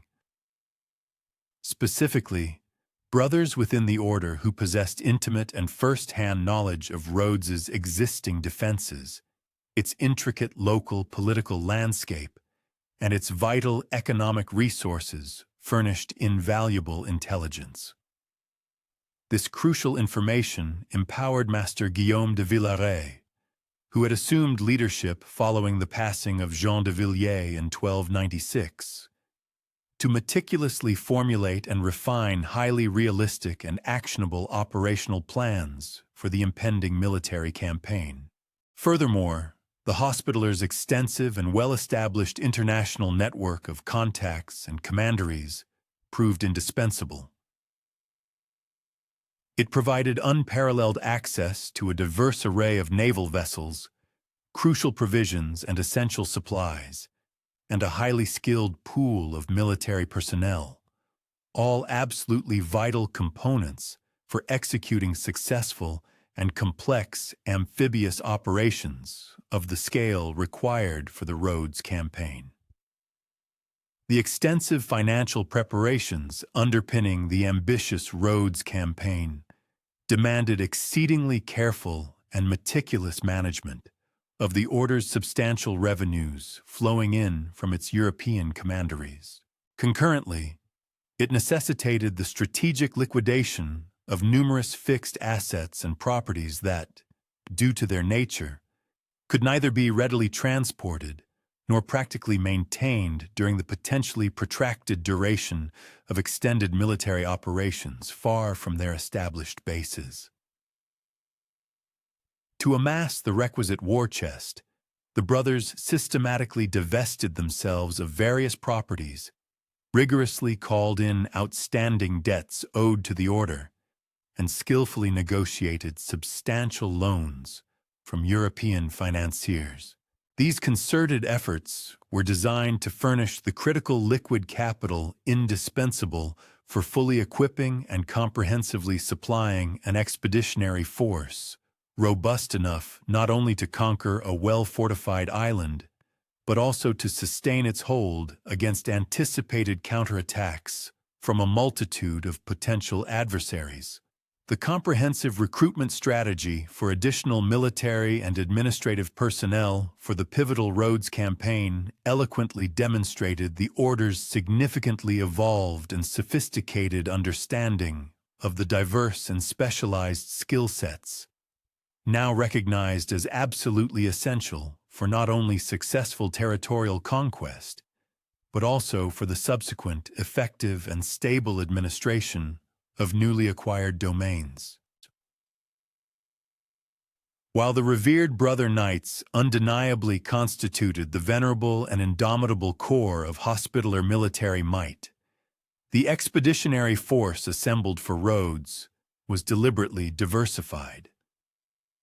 It strategically incorporated a broader spectrum of expertise, including seasoned professional soldiers, highly specialized naval experts, skilled engineers crucial for siegecraft and construction, experienced administrators for civil governance, and various craftsmen whose practical skills would prove utterly indispensable for establishing and maintaining effective governance over the newly conquered territories.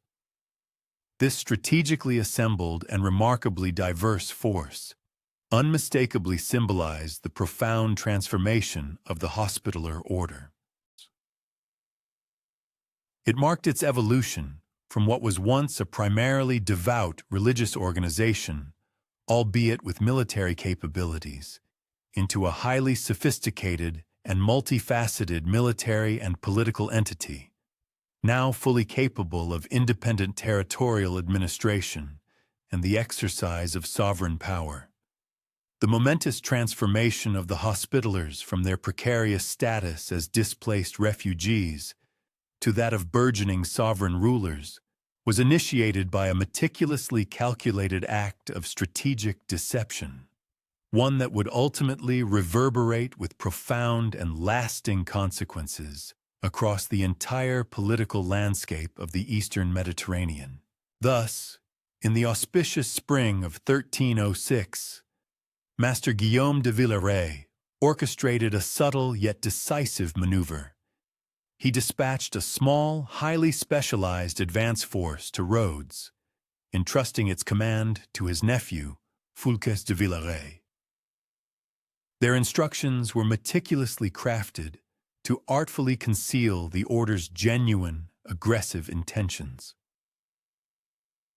The younger Villerey skillfully presented himself to the unsuspecting Byzantine authorities as a bona fide merchant, ostensibly seeking to cultivate and establish new trading relationships, while his discreetly deployed companions concurrently undertook a systematic and exhaustive reconnaissance of the island's defensive fortifications, its vital economic resources, and its intricate local political dynamics. At that precise historical juncture in 1306, Rhodes nominally continued to exist under the distant suzerainty of Byzantine imperial control.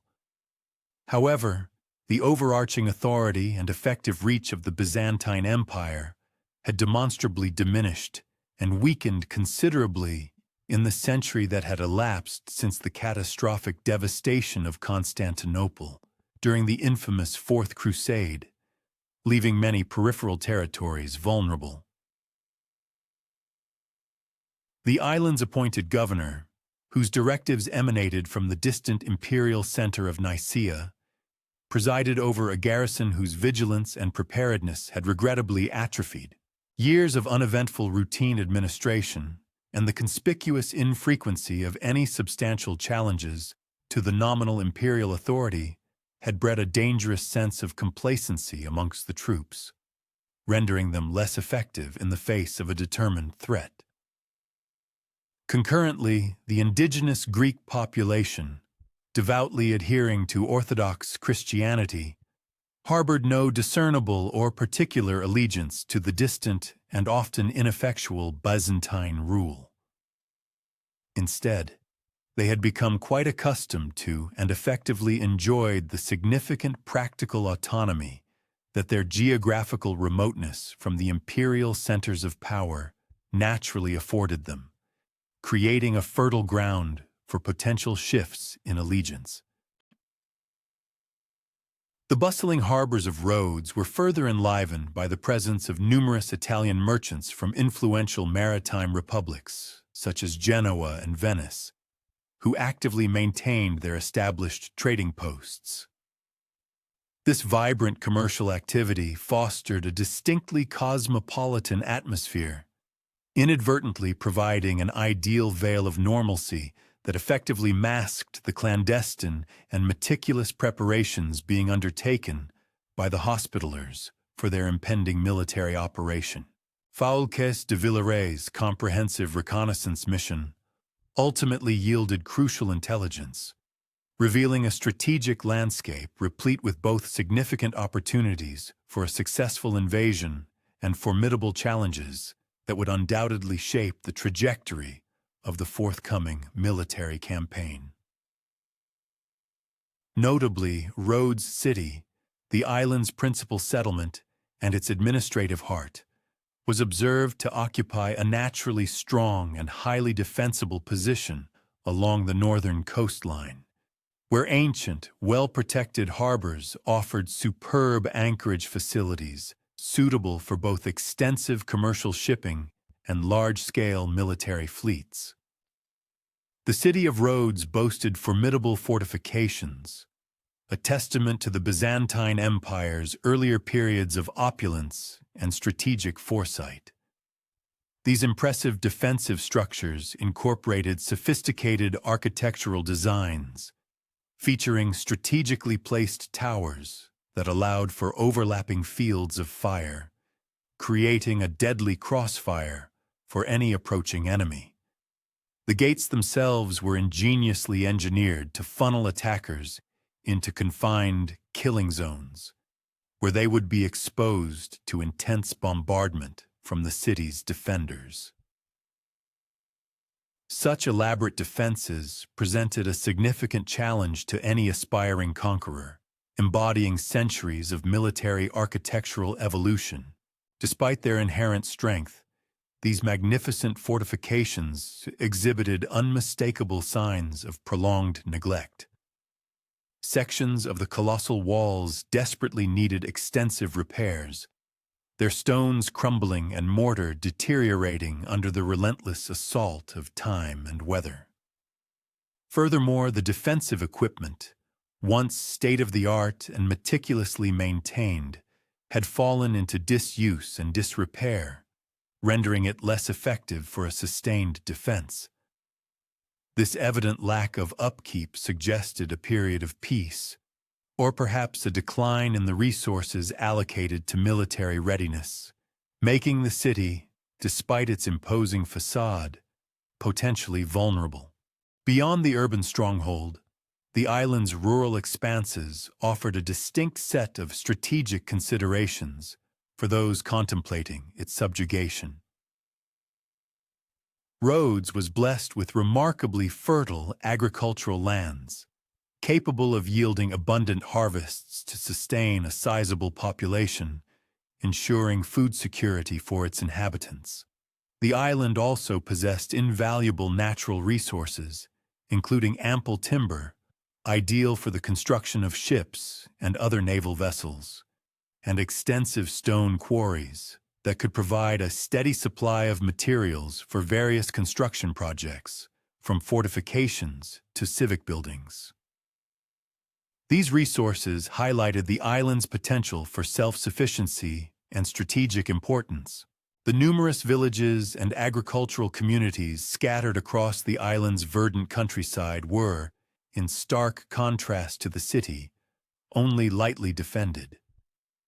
Their primary reliance for protection against external aggressors rested almost entirely upon the well-trained garrison stationed within Rhodes City.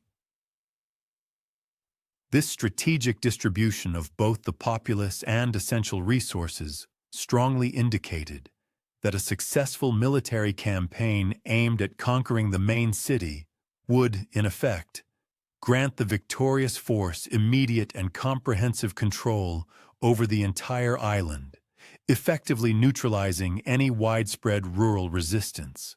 The meticulously gathered military intelligence during this critical reconnaissance phase provided Master Guillaume de Villeray with the foundational knowledge required to formulate an exhaustive operational blueprint. This plan meticulously addressed not only the immediate tactical challenges inherent in conquering the island, but also anticipated the complex, long-term requirements for effective territorial administration. The sagacious master recognized with profound clarity that the future prosperity and indeed the very survival of the Hospitallers hinged not merely on the act of capturing Rhodes. It demanded the establishment of a robust and sustainable system of governance, one capable of consistently generating sufficient revenues, meticulously maintaining the island's defenses, and crucially, providing unwavering support for the Order's ongoing and vital military operations against the formidable Islamic territories of the region. The remarkable assembly of forces for the pivotal Rhodes Campaign unequivocally showcased the Order's extraordinary capacity to orchestrate and mobilize resources across vast geographical distances and numerous, often disparate, political jurisdictions. Brother Knights, embodying the martial spirit of their order, converged from commanderies spread across the breadth of Western Europe. These dedicated warriors arrived not only with their personal armaments and loyal retinues, but also with substantial financial contributions, which were absolutely essential in defraying the expedition's considerable and multifaceted expenses. The French Langue, representing the French-speaking members of the Order, contributed the largest contingent of knights and soldiers. This substantial participation underscored both France's historical prominence and profound influence within the Hospitaller Order, and the kingdom's unwavering commitment to military operations in the Eastern Mediterranean. Even in the wake of the devastating loss of the Crusader states, the Italian Langue's contribution proved particularly invaluable, owing to their members' profound expertise in complex Mediterranean naval operations and their extensive commercial connections with influential merchants. These mercantile networks were instrumental in securing essential ships, vital supplies, and crucial intelligence regarding regional political developments, providing an indispensable logistical advantage.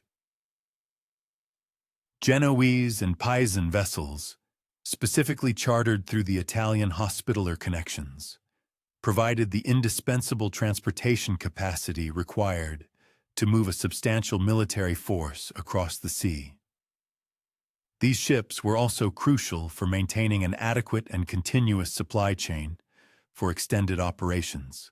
These impressive vessels, incorporating the very latest improvements in sail configuration and hull design, were specifically engineered to transport both valuable cavalry mounts and heavy siege equipment, both of which were absolutely essential for the successful execution of an amphibious assault operation. The German and English Langues, representing the German and English-speaking members respectively, contributed specialized military expertise that was a direct reflection of their members' extensive backgrounds in Northern European warfare. German brothers brought with them invaluable knowledge of advanced siege techniques and sophisticated engineering skills. These skills would prove absolutely essential for both effectively attacking formidable fortified positions and subsequently for significantly improving the island's defensive capabilities. English Hospitallers, renowned for their martial prowess, provided unparalleled archery expertise and invaluable tactical knowledge, honed through their kingdom's ongoing military campaigns in Wales, Scotland, and France. In these theaters of war, new weapons and innovative formations were continuously being rigorously tested and refined, ensuring their fighting methods were at the cutting edge. The expedition's departure from the Cypriot port in the summer of 1306 marked a momentous turning point, signifying the Hospitallers' profound transformation from a displaced and beleaguered group of refugees into formidable territorial conquerors. The majestic sight of Hospitaller galleys and numerous chartered vessels gracefully departing Limassol harbor, their distinctive black and white banners proudly streaming in the invigorating Mediterranean wind, served as an unambiguous declaration to the region's various rulers. It announced with unmistakable clarity that the revered military order had not only recovered from the devastating setbacks of 1291, but was now resolutely resuming active and aggressive operations against its adversaries. The sheer size of the assembled fleet and the meticulous preparations evident to all observers powerfully suggested military capabilities that demanded serious and immediate attention from both potential allies seeking strategic partnerships and formidable adversaries contemplating their next move. The initial assault on Rhodes served as a compelling demonstration of the sophisticated amphibious warfare techniques that the Hospitallers had meticulously developed over decades of coordinating complex military operations across challenging water barriers. Foulques de Villeret, now serving with distinction as the field commander under the overarching authority of his esteemed uncle, masterfully directed the intricate landing operations. His leadership ensured the swift establishment of secure beachheads, while simultaneously maintaining seamless communication with the supporting fleet and vigilantly protecting the inherently vulnerable process of disembarking valuable horses, essential equipment, and vital supplies. The brothers' extensive experience in combined arms operations, garnered through countless engagements in the Holy Land, enabled them to coordinate cavalry, infantry, and naval elements with a remarkable and highly effective efficiency, showcasing their unparalleled tactical prowess. The arduous siege of Rhodes City commenced in August 1306 with the systematic investment of the formidable Byzantine fortifications. Hospitaller engineers, drawing upon a vast reservoir of knowledge accumulated through 2 centuries of relentless siege warfare, meticulously established strategic positions that effectively severed the city from any external support, initiating the methodical process of progressively diminishing its defensive capabilities.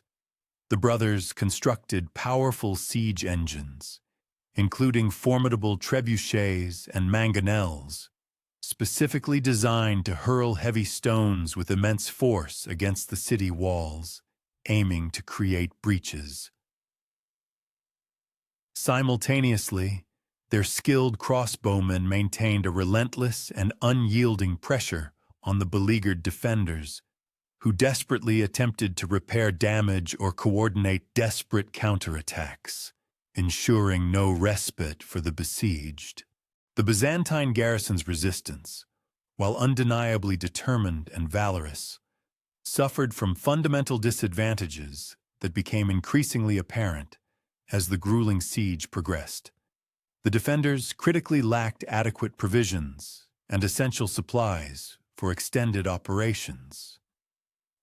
Having never anticipated facing a professional, well-equipped military force capable of sustaining systematic and prolonged siege operations. Their equipment, poorly maintained during years of relatively peaceful administration, proved woefully inadequate for the intense and demanding combat required against the well-equipped and highly motivated attackers. Most critically, the defenders could realistically expect no relief from external sources, as the Byzantine Empire, in its weakened state, possessed neither the naval capabilities nor the military resources necessary to mount effective assistance operations, leaving the garrison isolated and ultimately doomed. The psychological dimensions of the siege proved to be as profoundly significant as its physical elements in ultimately determining the outcome. The Hospitallers' formidable reputation for military competence and their unequivocal commitment to the operation convinced many of the beleaguered defenders that continued resistance was, in the long run, ultimately futile. The brothers' disciplined conduct and their evident willingness to negotiate reasonable surrender terms contrasted favorably with the often harsh and brutal treatment that Byzantine territories had occasionally received from other conquerors. This pragmatic approach encouraged a sensible accommodation rather than a desperate last-ditch resistance, saving lives and preventing further destruction. The momentous fall of Rhodes City in November 1306, following a grueling siege that lasted approximately 3 months, heralded the dawn of Hospitaller territorial sovereignty, a dominion that would endure for an impressive span of over 200 years. Foulques de Villeray's triumphant entry into the conquered city powerfully demonstrated the order's clear intention to establish permanent governance rather than merely conducting a destructive and fleeting raid. The brothers immediately embarked upon the crucial tasks of restoring civic order, diligently protecting the civilian populations, and meticulously organizing the necessary administrative structures for effective and stable territorial management, laying the groundwork for a new era. The establishment of Hospitaller rule in Rhodes necessitated meticulous attention to the diverse religious and ethnic communities that constituted the island's vibrant population. The Greek Orthodox majority, while Christian, adhered to religious traditions and practices that diverged significantly from the Latin Christianity represented by the brothers. The Hospitallers' nuanced approach to this inherent challenge reflected their accumulated wisdom and extensive experience in governing diverse populations during their formative Holy Land period.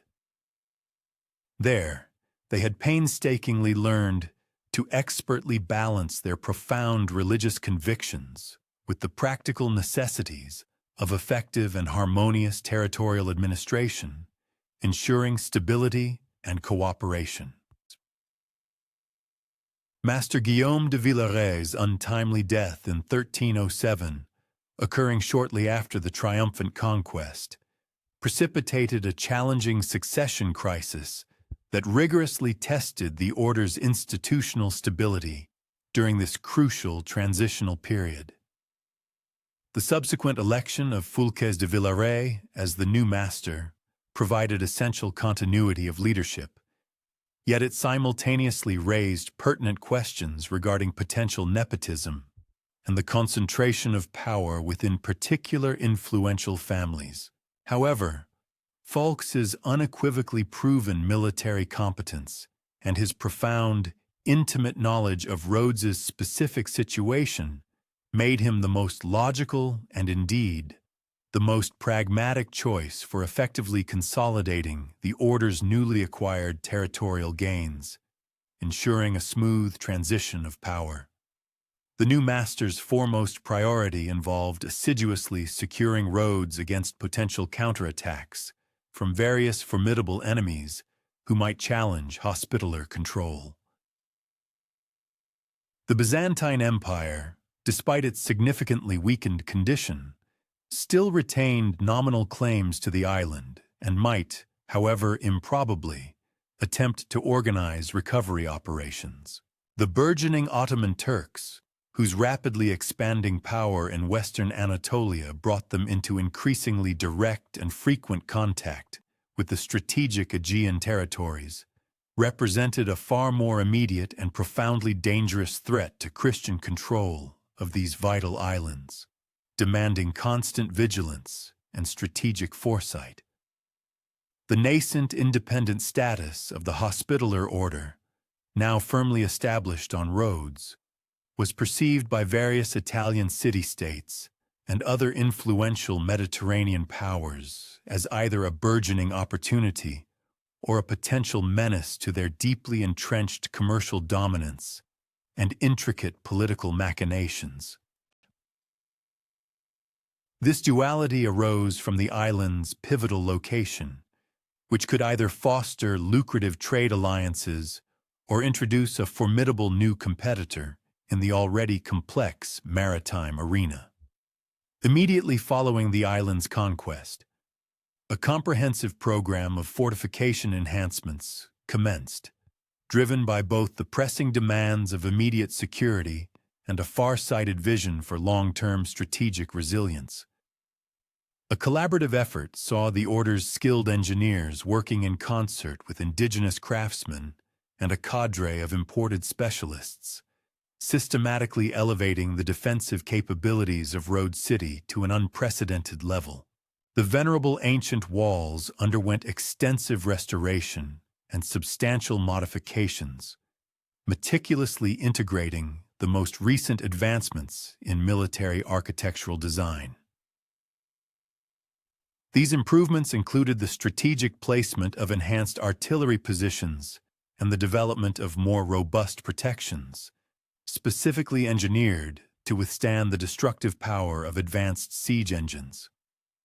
Ingeniously designed new towers, constructed according to sophisticated geometric principles, were strategically positioned to provide interlocking and overlapping fields of fire. This innovative defensive arrangement was capable of inflicting devastating damage upon attacking forces, simultaneously offering impregnable and secure strongpoints for the defending garrisons. The monumental undertaking of constructing the palace of the Grand Masters served a dual purpose. It was at once a practical necessity for the order's burgeoning administration and an unequivocal symbolic declaration of its sovereign status. Strategically situated within the formidable fortified confines of Rhodes City, this opulent palace complex functioned as the order's principal administrative headquarters, its grand ceremonial heart, and, crucially, as the ultimate defensive bastion should the city's outer perimeter ever be breached. The building's distinctive architecture represented a harmonious amalgamation of European Gothic stylistic elements with profound local Byzantine and Islamic influences. This unique synthesis created a bespoke aesthetic that eloquently reflected the order's cosmopolitan international character and its pragmatic adaptation to the specific environmental and cultural conditions prevalent in the Eastern Mediterranean. Within the palace, the majestic Great Hall possessed the capacity to comfortably accommodate several hundred distinguished guests for lavish ceremonial occasions, while a suite of private, well-appointed chambers provided fitting and luxurious quarters for the Grand Master himself, alongside visiting dignitaries from the various European courts and representatives from other prominent military orders. The expansive complex also housed an array of administrative offices, where the order's rapidly expanding bureaucracy meticulously managed the complexities of territorial governance, oversaw intricate financial operations, and skillfully navigated diplomatic relations with the diverse and often competing powers across the Mediterranean basin. Deep within the secure confines of the palace, impregnable vaults served as repositories for the order's invaluable treasures, its extensive archives of vital documents, and its strategic reserves. These crucial assets were deemed indispensable for sustaining operations during unforeseen emergencies or protracted periods of conflict, ensuring the order's enduring viability. The methodical development of Rhodes's harbor facilities emerged as an absolutely pivotal element in solidifying the island's ascendant role as a preeminent Mediterranean naval power. This strategic investment underpinned the order's ambition to project its influence across the seas. The Hospitallers allocated substantial financial and material resources towards the expansion and revitalization of the island's venerable ancient ports.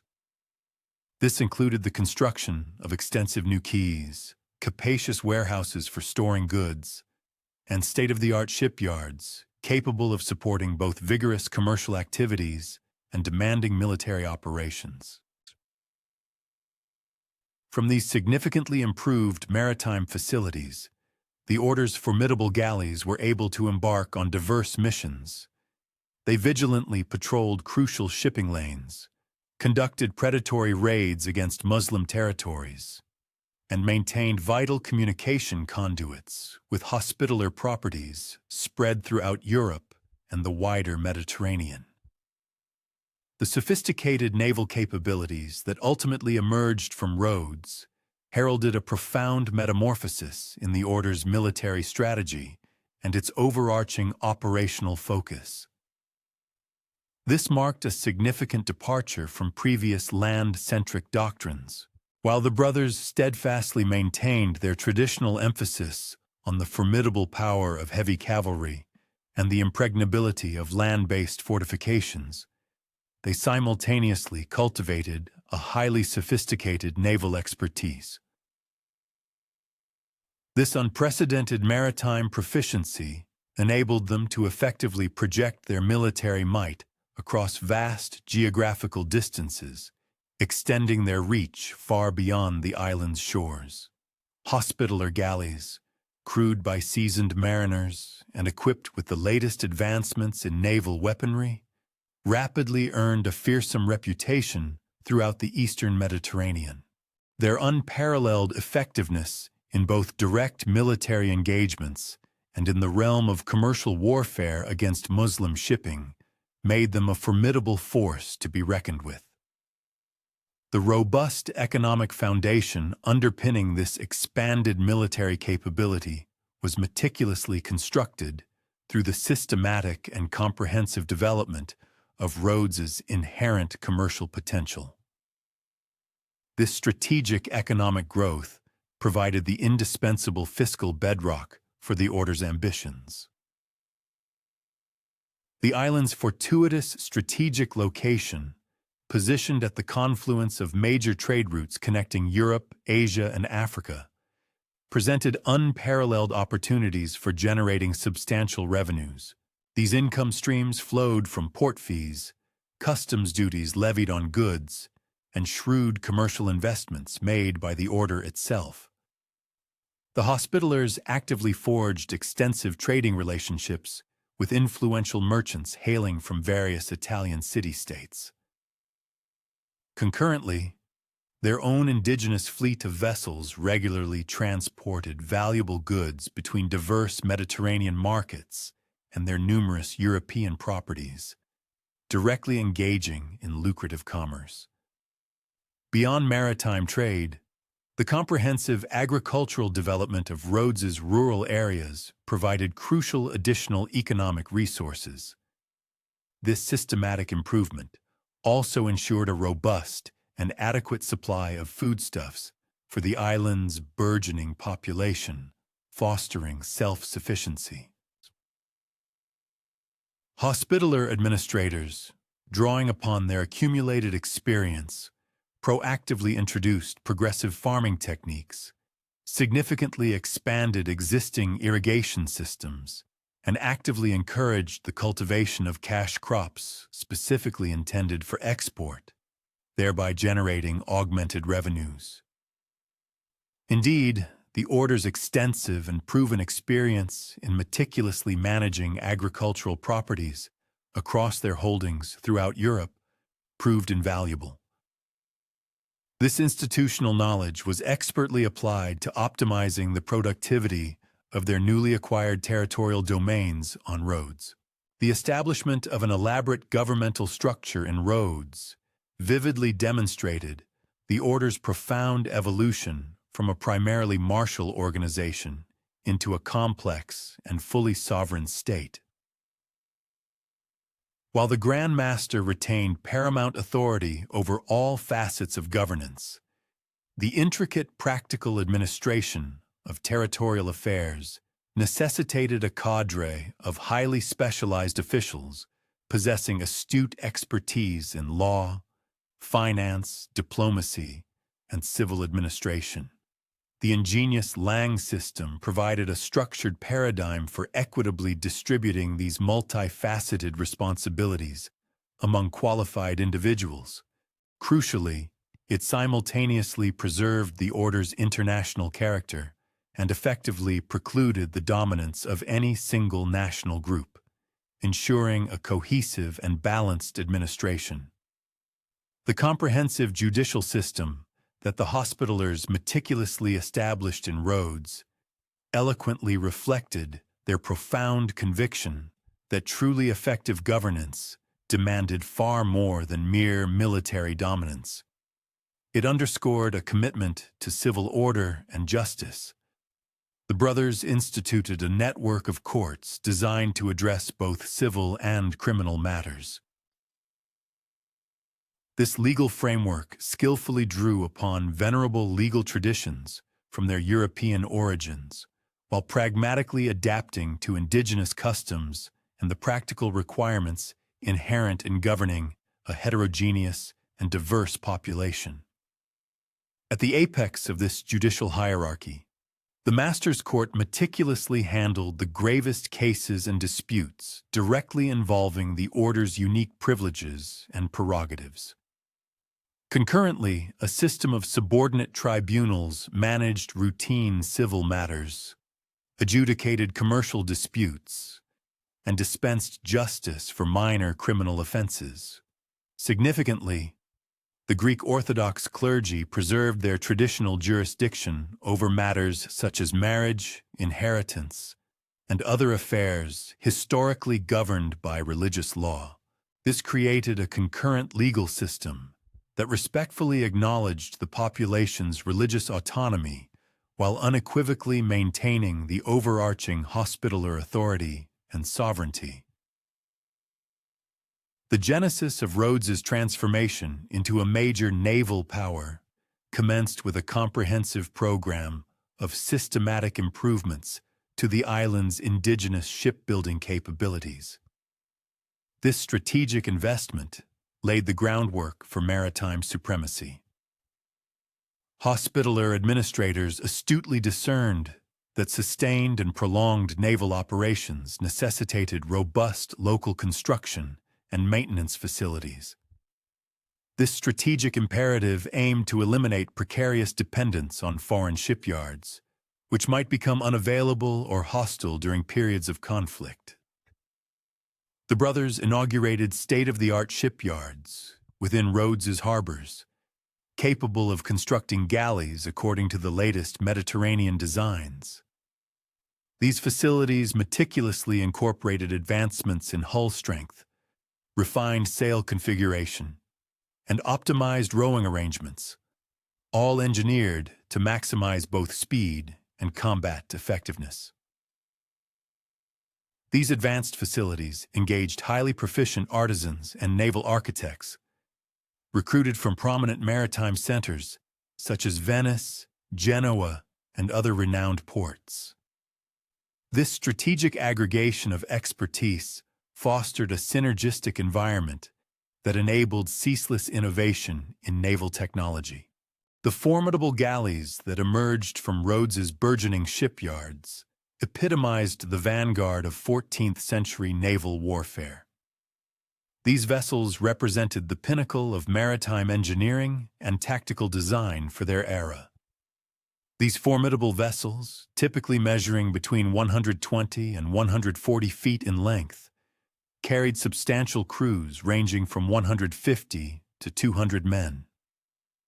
This diverse complement included dedicated rowers, highly trained Marines, and specialized personnel responsible for operating the intricate various weapon systems.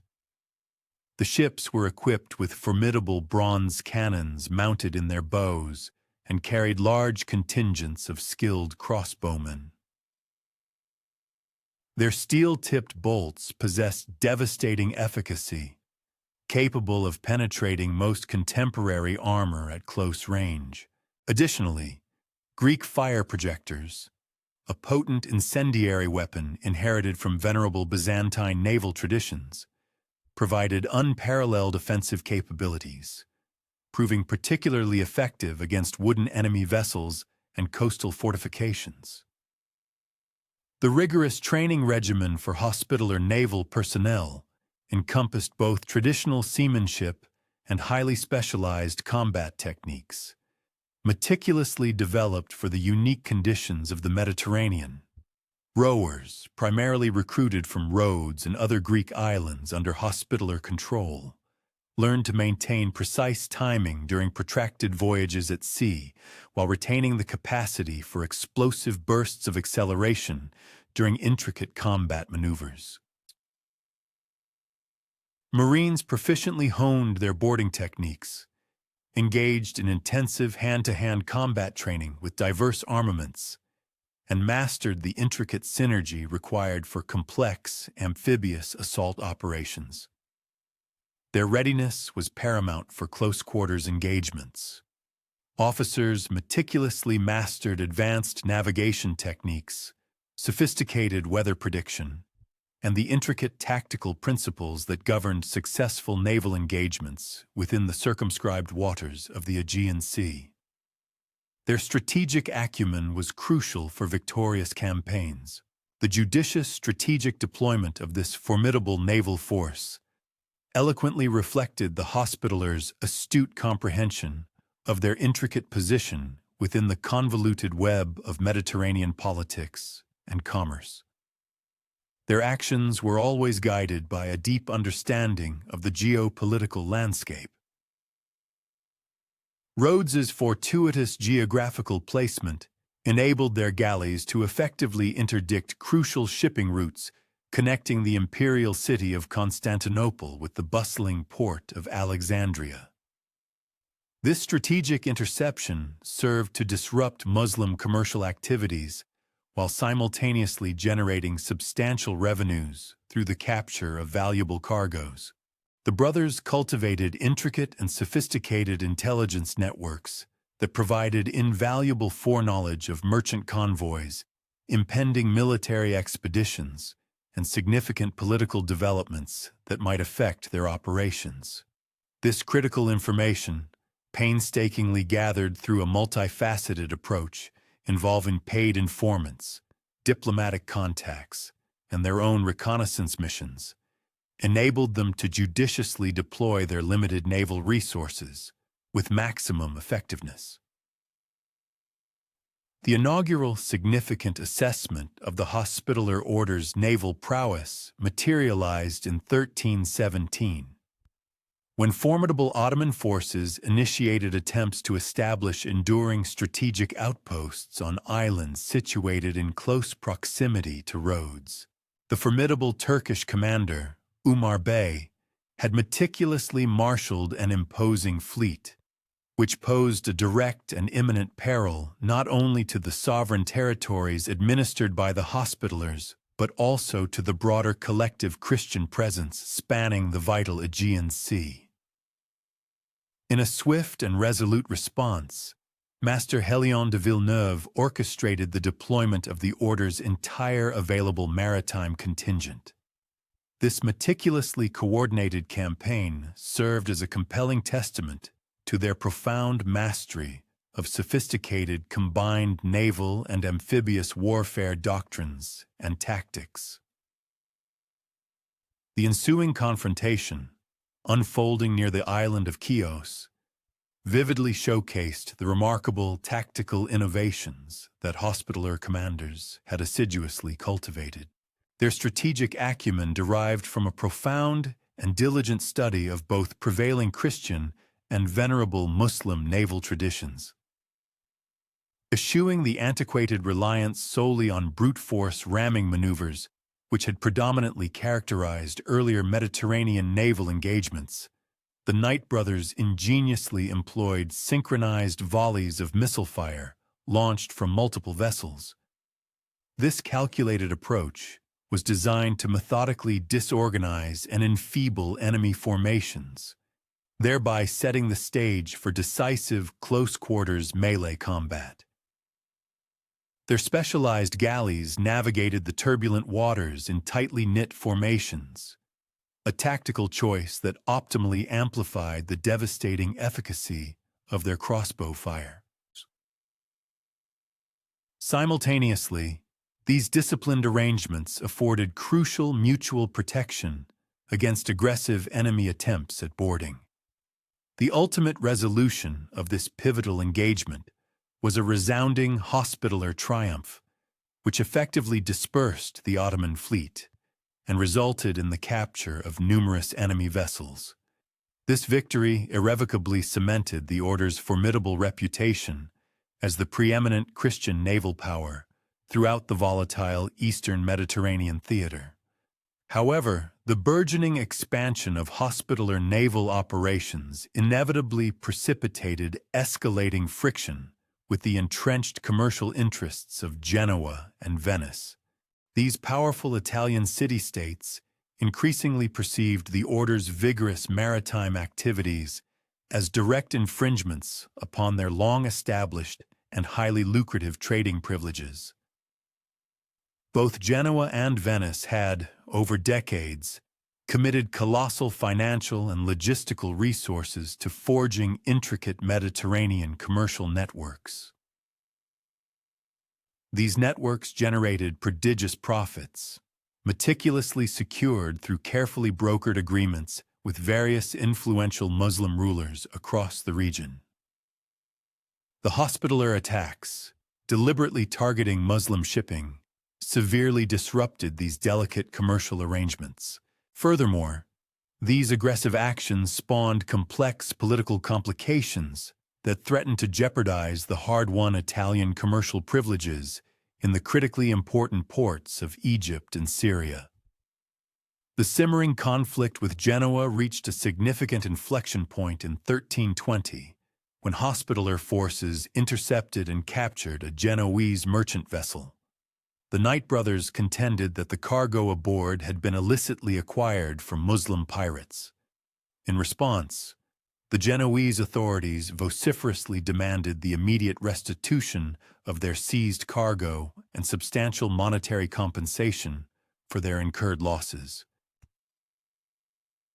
Conversely, the Hospitallers staunchly upheld their inherent right to confiscate any goods that, in their assessment, possessed the potential to bolster Muslim military capabilities.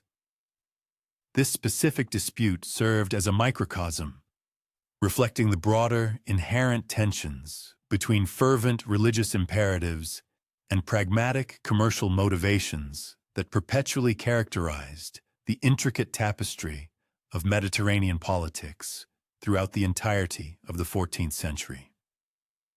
The protracted diplomatic negotiations that ultimately brought this particular conflict to a resolution unequivocally showcased the sophisticated political dexterity that Hospitaller leaders had meticulously honed over decades.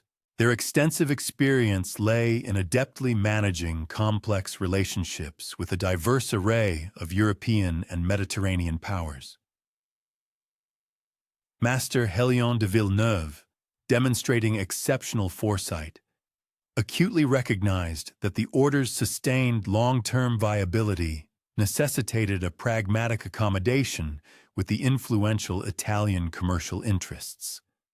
This, he understood, had to be achieved while simultaneously steadfastly upholding their foundational commitment to unwavering warfare against the forces of Islam. The intricate compromise agreement that painstakingly emerged from these exhaustive negotiations meticulously established clear protocols. These guidelines were designed to precisely differentiate between legitimate commercial endeavors and those transactions that directly or indirectly provided material support to Muslim military operations. This groundbreaking framework effectively mitigated the potential for future conflicts, all while judiciously preserving the fundamental interests vital to both formidable parties. The relationship with the Republic of Venice, however, proved to be even more labyrinthine and fraught with complexities. This was primarily attributable to Venice's profoundly extensive commercial entanglements with Muslim territories and its deeply ingrained, sophisticated diplomatic traditions. These traditions consistently prioritized pragmatic accommodation and strategic flexibility over rigid religious confrontation. Venetian merchants had painstakingly established and maintained a vast network of prosperous trading posts, strategically located across the entire Eastern Mediterranean. These included crucial facilities in bustling Alexandria, the imperial city of Constantinople, and numerous thriving Syrian ports. These outposts generated colossal profits through the vibrant exchange of highly sought-after European manufactured goods for exotic Eastern spices, luxurious silks, and other precious luxury products. These intricate commercial interdependencies compelled Venice to meticulously cultivate and maintain a delicate neutrality in any conflicts arising between Christian and Muslim powers. Such a stance, by its very nature, invariably generated unavoidable tensions with the Hospitallers' overtly militant and uncompromising anti-Islamic posture. The eventual resolution of these deeply rooted Venetian Hospitaller tensions necessitated the direct intervention of the papacy and the painstaking negotiation of extraordinarily complex agreements.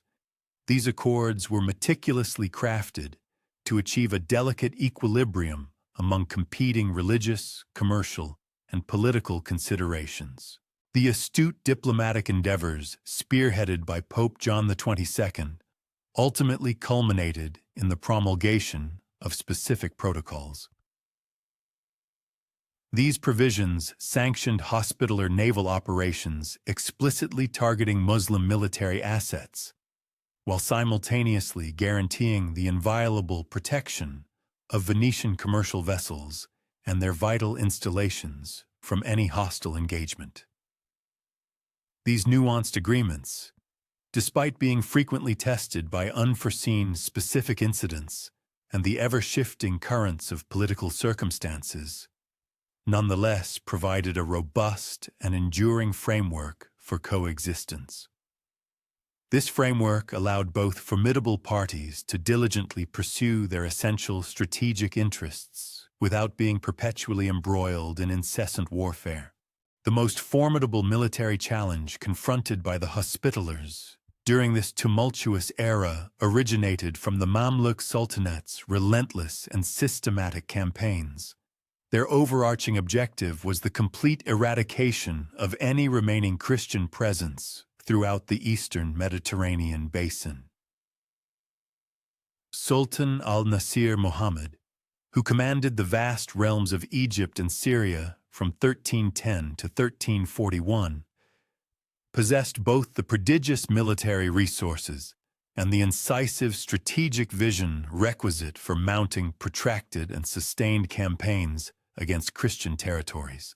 His formidable forces had already successfully concluded the conquest of the last vestiges of the Crusader states, and had subsequently embarked upon an ambitious expansion of Mamluk influence deep into Anatolia and across the strategically important Aegean islands. The epic siege of Rhodes in 1444 thus represented the ultimate culmination of these persistent Mamluk endeavors. Their singular aim was to utterly dismantle Hospitaller power and permanently neutralize the perceived threat they posed to Muslim shipping lanes and vulnerable coastal territories.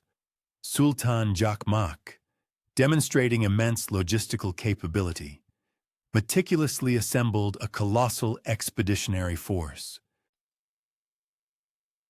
This armada comprised over 180 vessels, transporting approximately 18,000 highly trained troops, alongside a formidable array of sophisticated siege engines, copious supplies, and the specialized personnel essential for executing complex amphibious operations. The Mamluk fleet, under the command of seasoned admirals who had diligently studied and understood Hospitaller defensive capabilities, approached Rhodes with meticulously formulated, systematic plans. Their objective was the methodical reduction of the island's formidable fortifications through a synchronized and devastating combination of coordinated land and sea assaults. Master Jean de Lastique's exhaustive preparations for the anticipated siege were a direct reflection of the unparalleled defensive expertise that the Hospitallers had assiduously accumulated over many decades of intense warfare, both in the sacred Holy Land and on the fortified island of Rhodes itself. The Knight brothers had dedicated years to comprehensively enhancing the island's already formidable fortifications. This included the strategic construction of additional layers of walls, imposing towers, and cunningly conceived defensive positions, all of which meticulously incorporated the very latest advancements in cutting-edge military engineering. The city's vital harbor was ingeniously safeguarded by massive, strategically positioned chains, designed to physically impede and prevent any enemy vessels from gaining entry. Concurrently, the towering walls were bristling with powerful artillery pieces, capable of engaging and inflicting damage upon attacking ships from considerable distances, thus creating an impenetrable defensive perimeter. The siege commenced in July 1444, with Mamluk forces swiftly establishing entrenched positions along the island's southern coastline, while their vast fleet simultaneously endeavored to enforce a crippling blockade of Rhodes's harbors. The initial furious assault concentrated its destructive power on the city's landward defenses. Here, Mamluk engineers deployed immense trebuchets and early models of powerful cannon, aiming to systematically breach the outer defensive walls. The steadfast Hospitaller defenders retaliated with their own precision artillery barrages and launched coordinated sorties, strategically designed to disrupt enemy siege operations and inflict heavy casualties upon exposed attackers. The heroic defense of Rhodes dramatically underscored the exceptional effectiveness of the sophisticated improvements that the Hospitallers had meticulously integrated into medieval fortification design.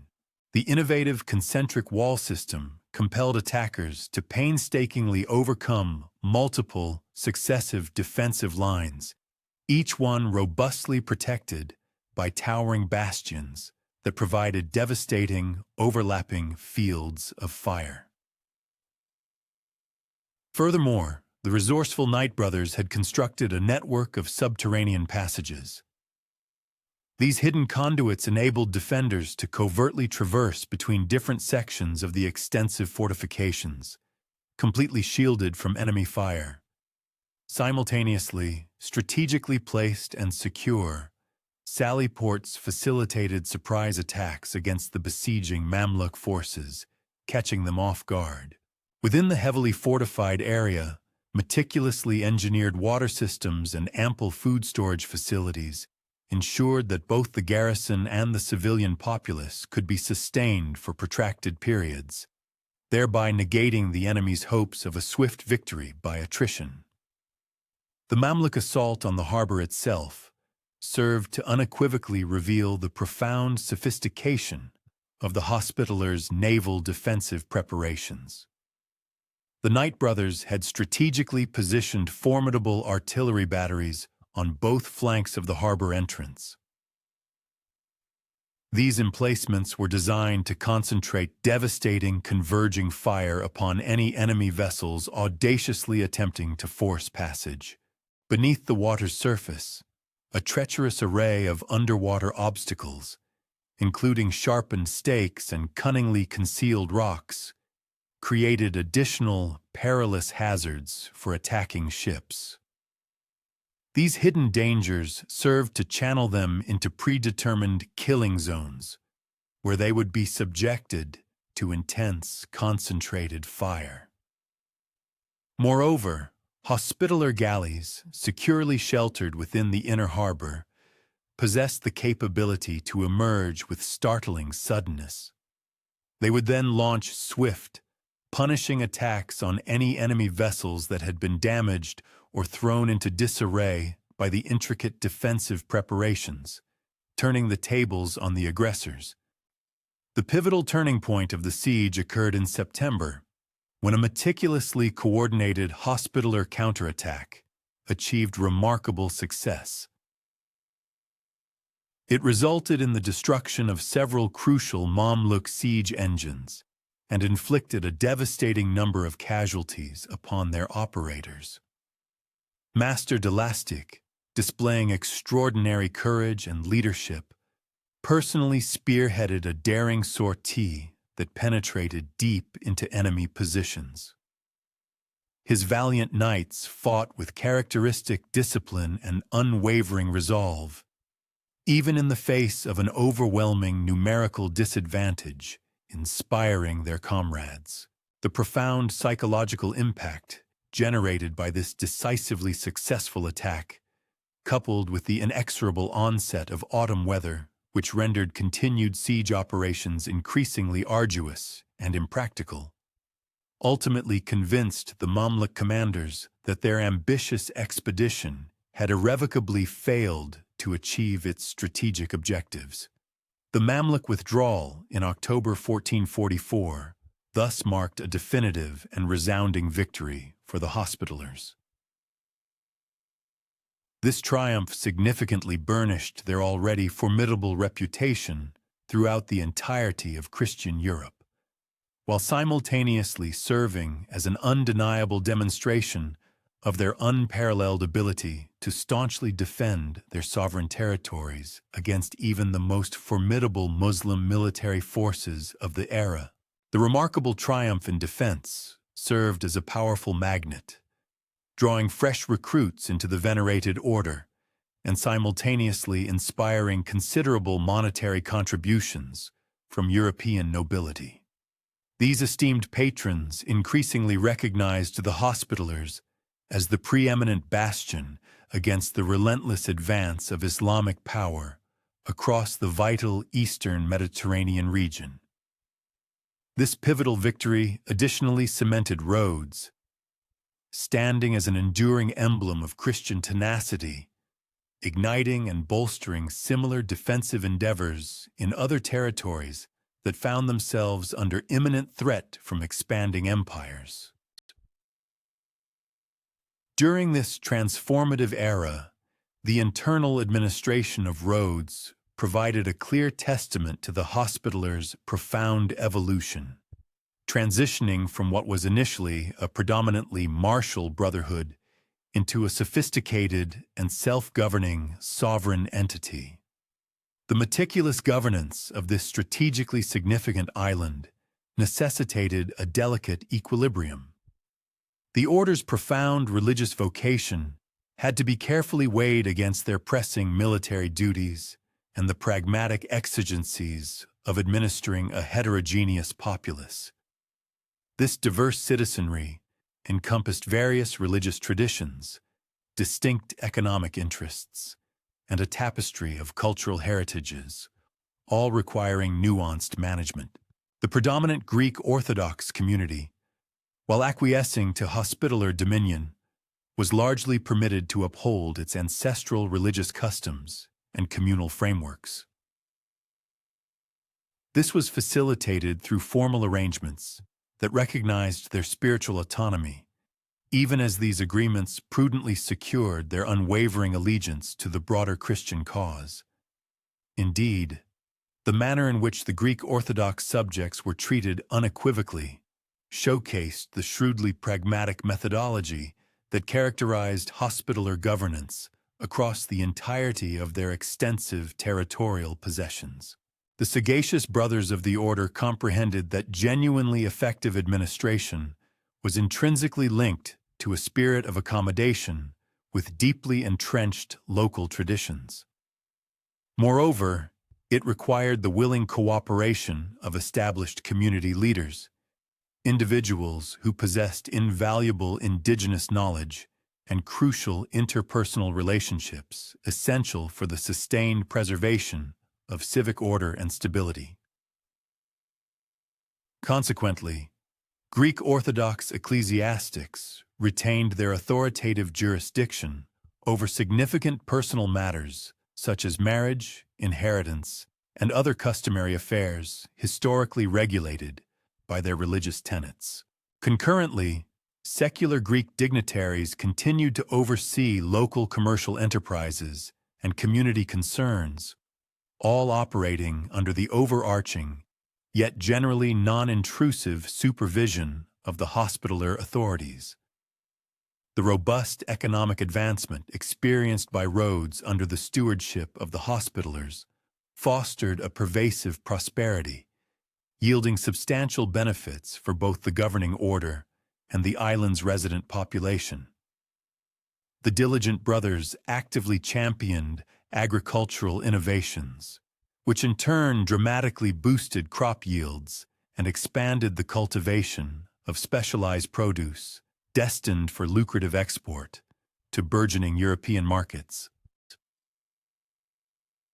Given its unparalleled geopolitical position, the island naturally blossomed into a vibrant nexus for diverse commercial activities.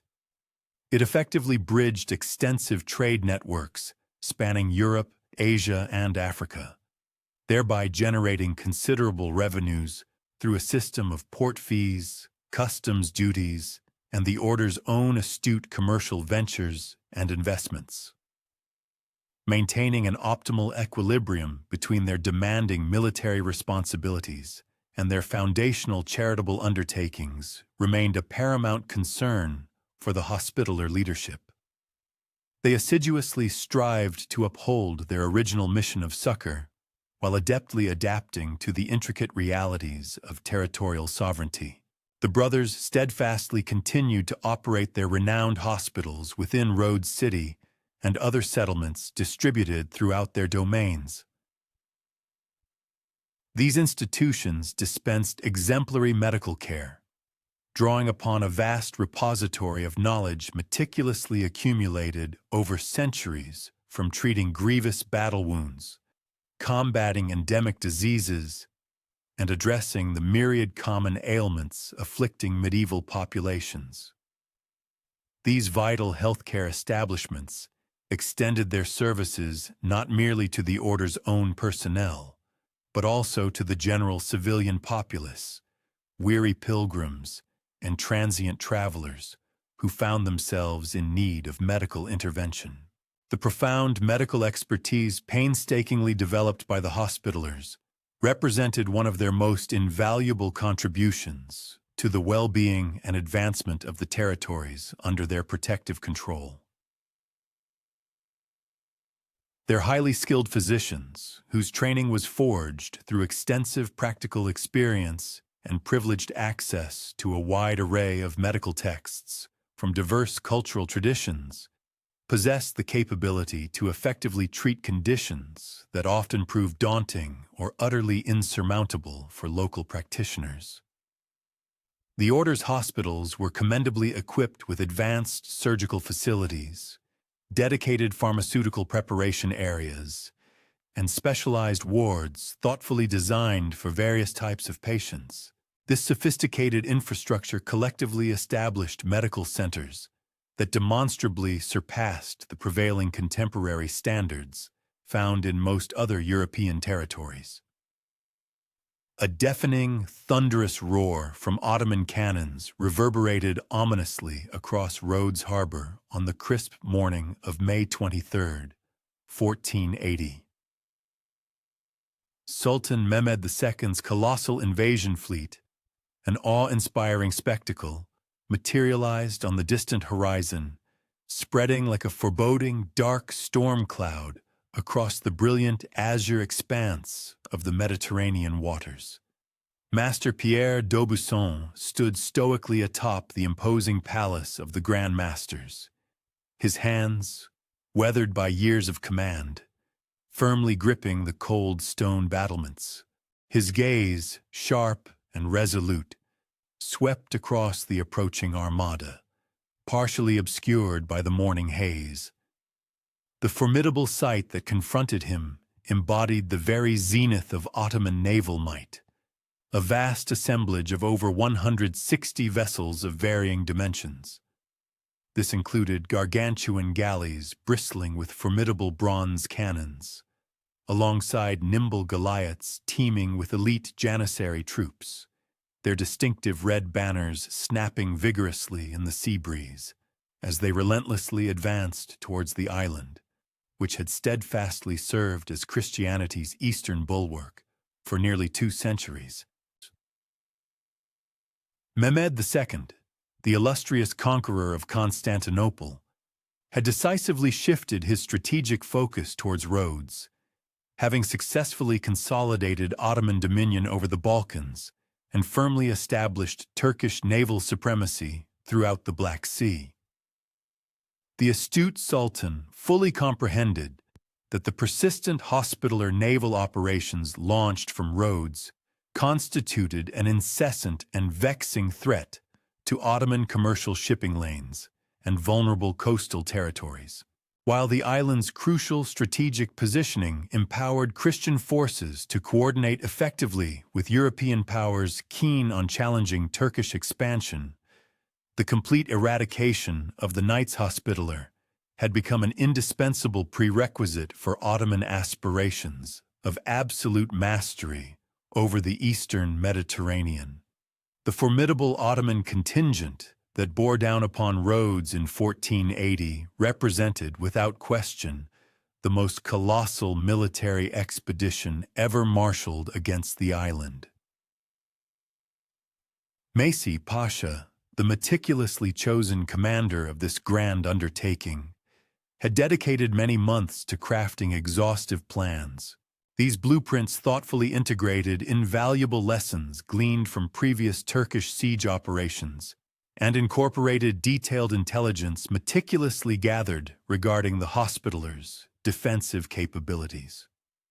The Turkish army comprised an estimated 70,000 troops, a truly overwhelming force.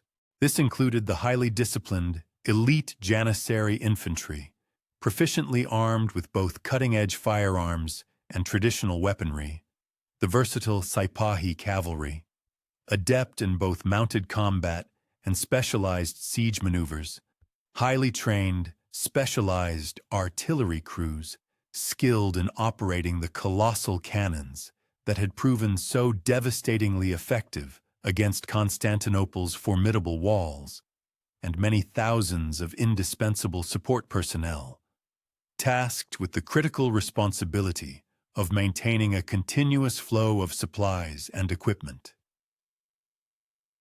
Throughout what was anticipated to be extended operational periods, the impressive array of siege engines accompanying this expedition served as a powerful testament to the extraordinarily advanced state of Ottoman military technology at the time.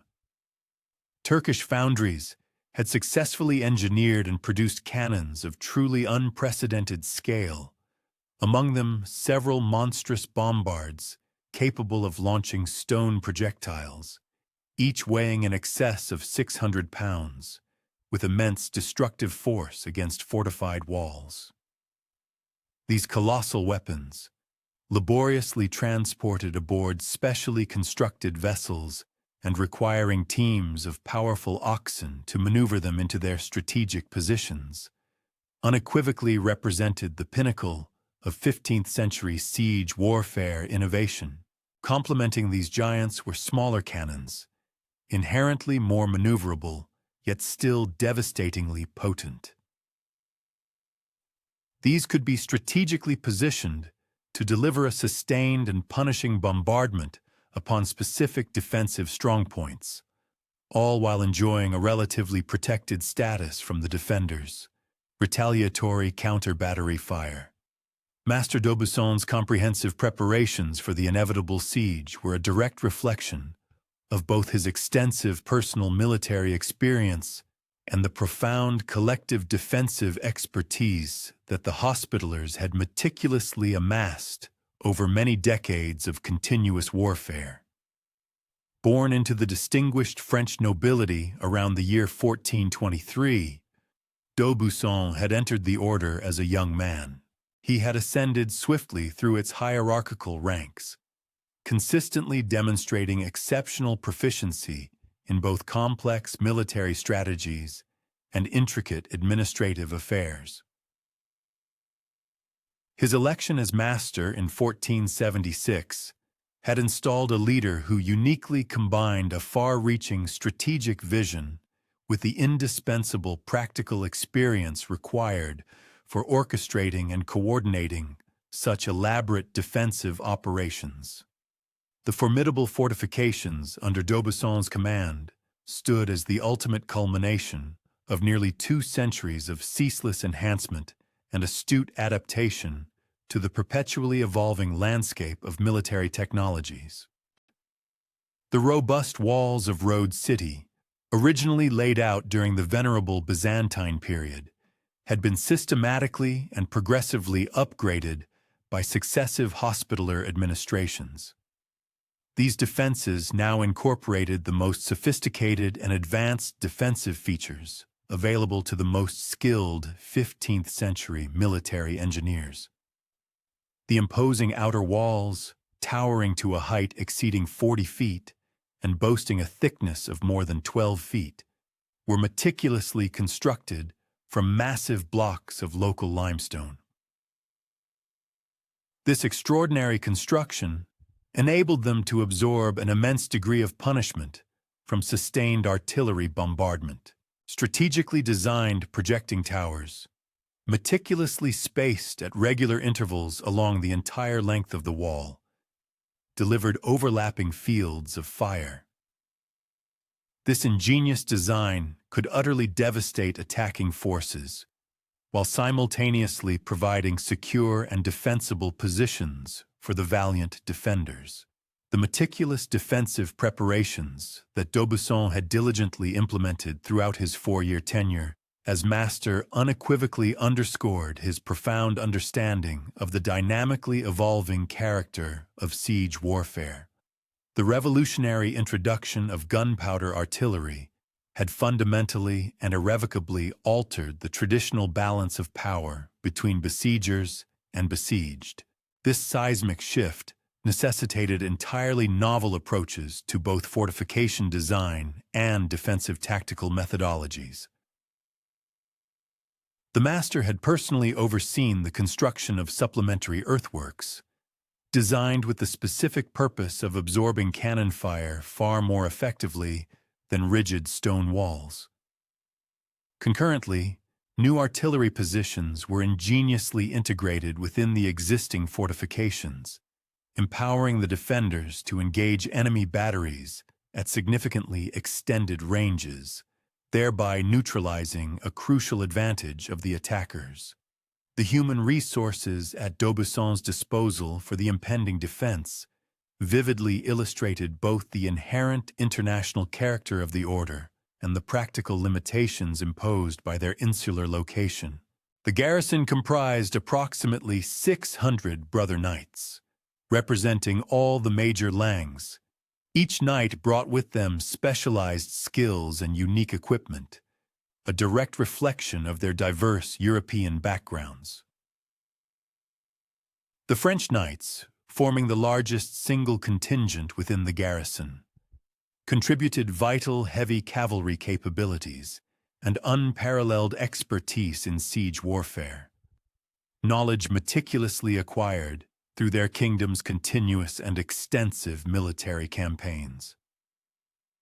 The Italian members of the order brought with them invaluable naval proficiency and a sophisticated understanding of cutting-edge artillery methodologies, which had been meticulously honed within the fiercely competitive urban polities of their native land. Concurrently, the German and English knights within the ranks offered their highly specialized insights into the strategic deployment of crossbows and the intricate principles of defensive architecture, both of which proved exceedingly beneficial in the meticulous preparations for prolonged and arduous siege engagements. The indigenous civilian populace of Rhodes, comprising an estimated 7,000 residents, constituted a dual aspect for the defending military contingent, simultaneously a strategic advantage and a considerable obligation. The predominant Greek Orthodox community, steadfastly preserving their unique spiritual customs, had cultivated an authentic allegiance to the Hospitaller administration over many decades, forged through equitable governance and steadfast safeguarding against foreign incursions. This local populace held a profound, intrinsic understanding of the island's topographical features, available provisions, and prospective defensive strongholds, a knowledge base that promised to be extraordinarily advantageous throughout protracted siege scenarios. Nevertheless, the sheer presence of such a significant demographic within the confines of the fortified urban area simultaneously introduced considerable logistical complexities pertaining to the equitable allocation of provisions, the provision of adequate medical attention, and the imperative task of sustaining collective spirit amidst what was anticipated to be an extended and perilously fraught conflict. The inaugural offensive by the Ottoman forces commenced on July 28, 1480, marked by a meticulously synchronized artillery barrage originating from both terrestrial and maritime emplacements. This coordinated fusillade vividly underscored the advanced tactical foresight that had become the hallmark of Turkish military endeavors since the ascendancy of Mehmed II. Colossal cannons, strategically deployed upon the elevated terrain commanding a view of Rhodes City, initiated a methodical and relentless shelling. This concerted effort was specifically engineered to rupture the formidable outer circumvallations and to forge viable apertures suitable for subsequent infantry incursions. Concurrently, Ottoman galleys, strategically arrayed within the harbor, unleashed their own formidable artillery barrages against the maritime defenses. This concerted naval engagement sought to fragment the attention of the besieged forces and effectively preclude their ability to consolidate their strength against any solitary focal point of the offensive. The reverberating din of the sustained bombardment, distinctly perceptible for leagues across the adjacent waters, engendered an incessant, thunderous roar.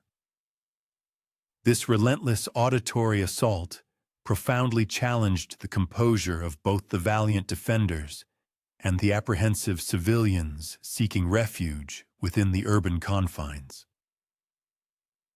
The gargantuan stone projectiles, propelled with immense kinetic energy from the Ottoman cannons, impacted the defensive ramparts with devastating might.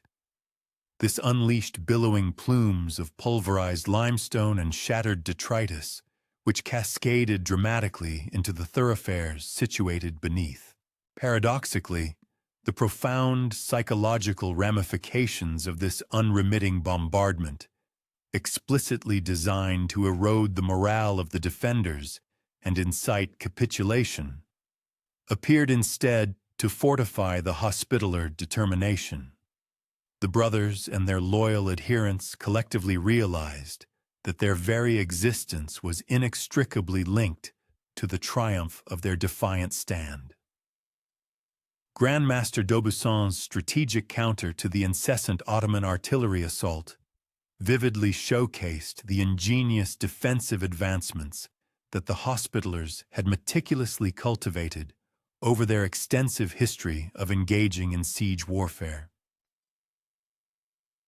Instead of striving to entirely avert any impairment to the formidable fortifications, the master astutely prioritized preserving the comprehensive structural coherence of the ramparts.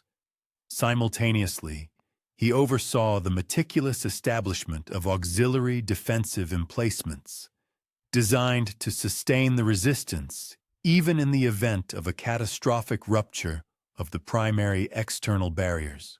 Organized contingents of civilian volunteers, operating under the direct guidance and expertise of Hospitaller engineers, toiled ceaselessly.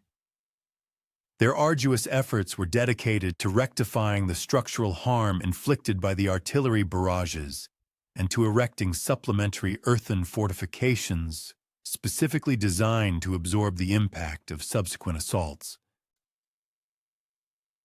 The initial significant offensive launched by the Ottoman forces materialized on August 9th, occurring after a fortnight of relentless and concentrated shelling that had successfully perforated the outer defensive barriers in numerous locations.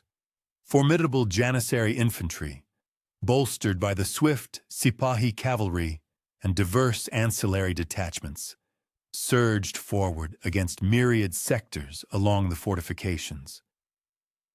This was a meticulously synchronized offensive, conceived with the explicit intent of subjugating the defenders through overwhelming numerical superiority and the concurrent application of immense pressure across various segments of the defensive circumference. The ferocious assault commenced prior to the break of day, with Turkish contingents exploiting the advantageous cloak of pre-dawn obscurity to approach the formidable ramparts and meticulously deploy scaling ladders along with a panoply of other specialized assault apparatus. The Hospitallers' resolute defense against this inaugural primary offensive strikingly unveiled both their profound tactical acumen and the consummate efficacy of their extensive defensive arrangements. Grand Master d'Aubusson had judiciously deployed his comparatively restricted forces to optimize their operational impact, strategically concentrating the brother knights at the most imperiled junctures, concurrently allocating civilian volunteers and auxiliary contingents to safeguard the less critical secondary emplacements. The Grand Master himself engaged directly within the maelstrom of the fierce engagement, his unmistakably distinctive panoply and heraldic surcoat rendering him readily identifiable as he dynamically traversed various segments of the defensive barrier, meticulously coordinating the resistance and ardently inspiring his loyal adherents. The ferocious close-quarters combat, which served as the defining characteristic of this particular offensive, starkly illustrated the grim and unyielding reality of medieval siege engagements. Hospitaller knights, wielding an array of formidable weaponry including keen swords, crushing maces, and extended pole arms, confronted Turkish soldiers who had either successfully surmounted the formidable ramparts or managed to infiltrate through the newly formed breaches. The constricted spatial dimensions atop the defensive structures engendered a tumultuous and disorganized melee, a brutal arena where individual martial prowess and unwavering valor frequently proved to be the decisive factors for mere survival. The brothers' exceptionally crafted armor and advanced weaponry conferred substantial tactical superiority during the intense close-quarters confrontations. Furthermore, their rigorous and systematic training empowered them to steadfastly uphold their formations and provide reciprocal assistance, even when subjected to the most intense and overwhelming duress. The successful repulsion of this initial offensive, painstakingly achieved after numerous hours of exceptionally fierce engagement, bestowed a pivotal psychological triumph upon the defenders. Concurrently, it unequivocally demonstrated to the Ottoman forces that the island of Rhodes would not succumb without a profoundly arduous struggle. The Turkish losses, conservatively estimated to exceed 2,000 fatalities and injured combatants, constituted a considerable setback for an expeditionary force that had initially harbored expectations of securing triumph via a swift and decisive onslaught. Moreover, this strategic failure also brought to light inherent deficiencies within the Ottoman siege methodologies and their operational synchronization. These revealed vulnerabilities presented Grand Master d'Aubusson with exploitable opportunities as he meticulously formulated his defensive strategies for subsequent incursions. Following these initial engagements, the protracted siege subsequently adopted a discernible rhythm, characterized by an unceasing artillery barrage interspersed with intermittent ground assaults, as both contending factions progressively adjusted their strategic approaches to align with the evolving exigencies of the intense confrontation. Messi Pasha, having discerned that frontal assaults had demonstrably proven excessively sanguinary and economically prohibitive, transitioned to an alternative strategy of systematic attrition. This revised approach primarily leveraged relentless artillery bombardment to incrementally erode the structural integrity of the fortifications and gradually diminish the morale of the defenders. Such a method necessitated prodigious volumes of gunpowder and munitions, thereby placing immense strain upon the Ottoman logistical arteries that extended over hundreds of miles through predominantly inimical or disputed regions. The profound logistical impediments confronting the Ottoman expeditionary force grew progressively more conspicuous as the extensive siege operations persisted into the autumnal months. The vast Turkish army demanded immense daily consignments of provisions, potable water, ordnance, and sundry other essential materiel, all of which necessitated arduous maritime transportation from remote staging areas situated in Anatolia and the Balkan territories. Hospitaller maritime contingents, launching their operations from clandestine enclaves strategically located on proximate islands, executed unceasing predatory incursions against Ottoman resupply convoys. These audacious raids resulted in the deliberate scuttling of commercial vessels and the seizure of precious freight, actions which significantly debilitated the operational capacities of the investing army. Grand Master d'Aubisson's masterful orchestration of these intricate naval maneuvers, executed from within the very heart of the beleaguered city, unequivocally showcased the highly sophisticated communication networks that the Hospitallers had assiduously established across their disparate insular domains. This remarkable system ingeniously utilized a combination of signal fires, swift messenger pigeons, and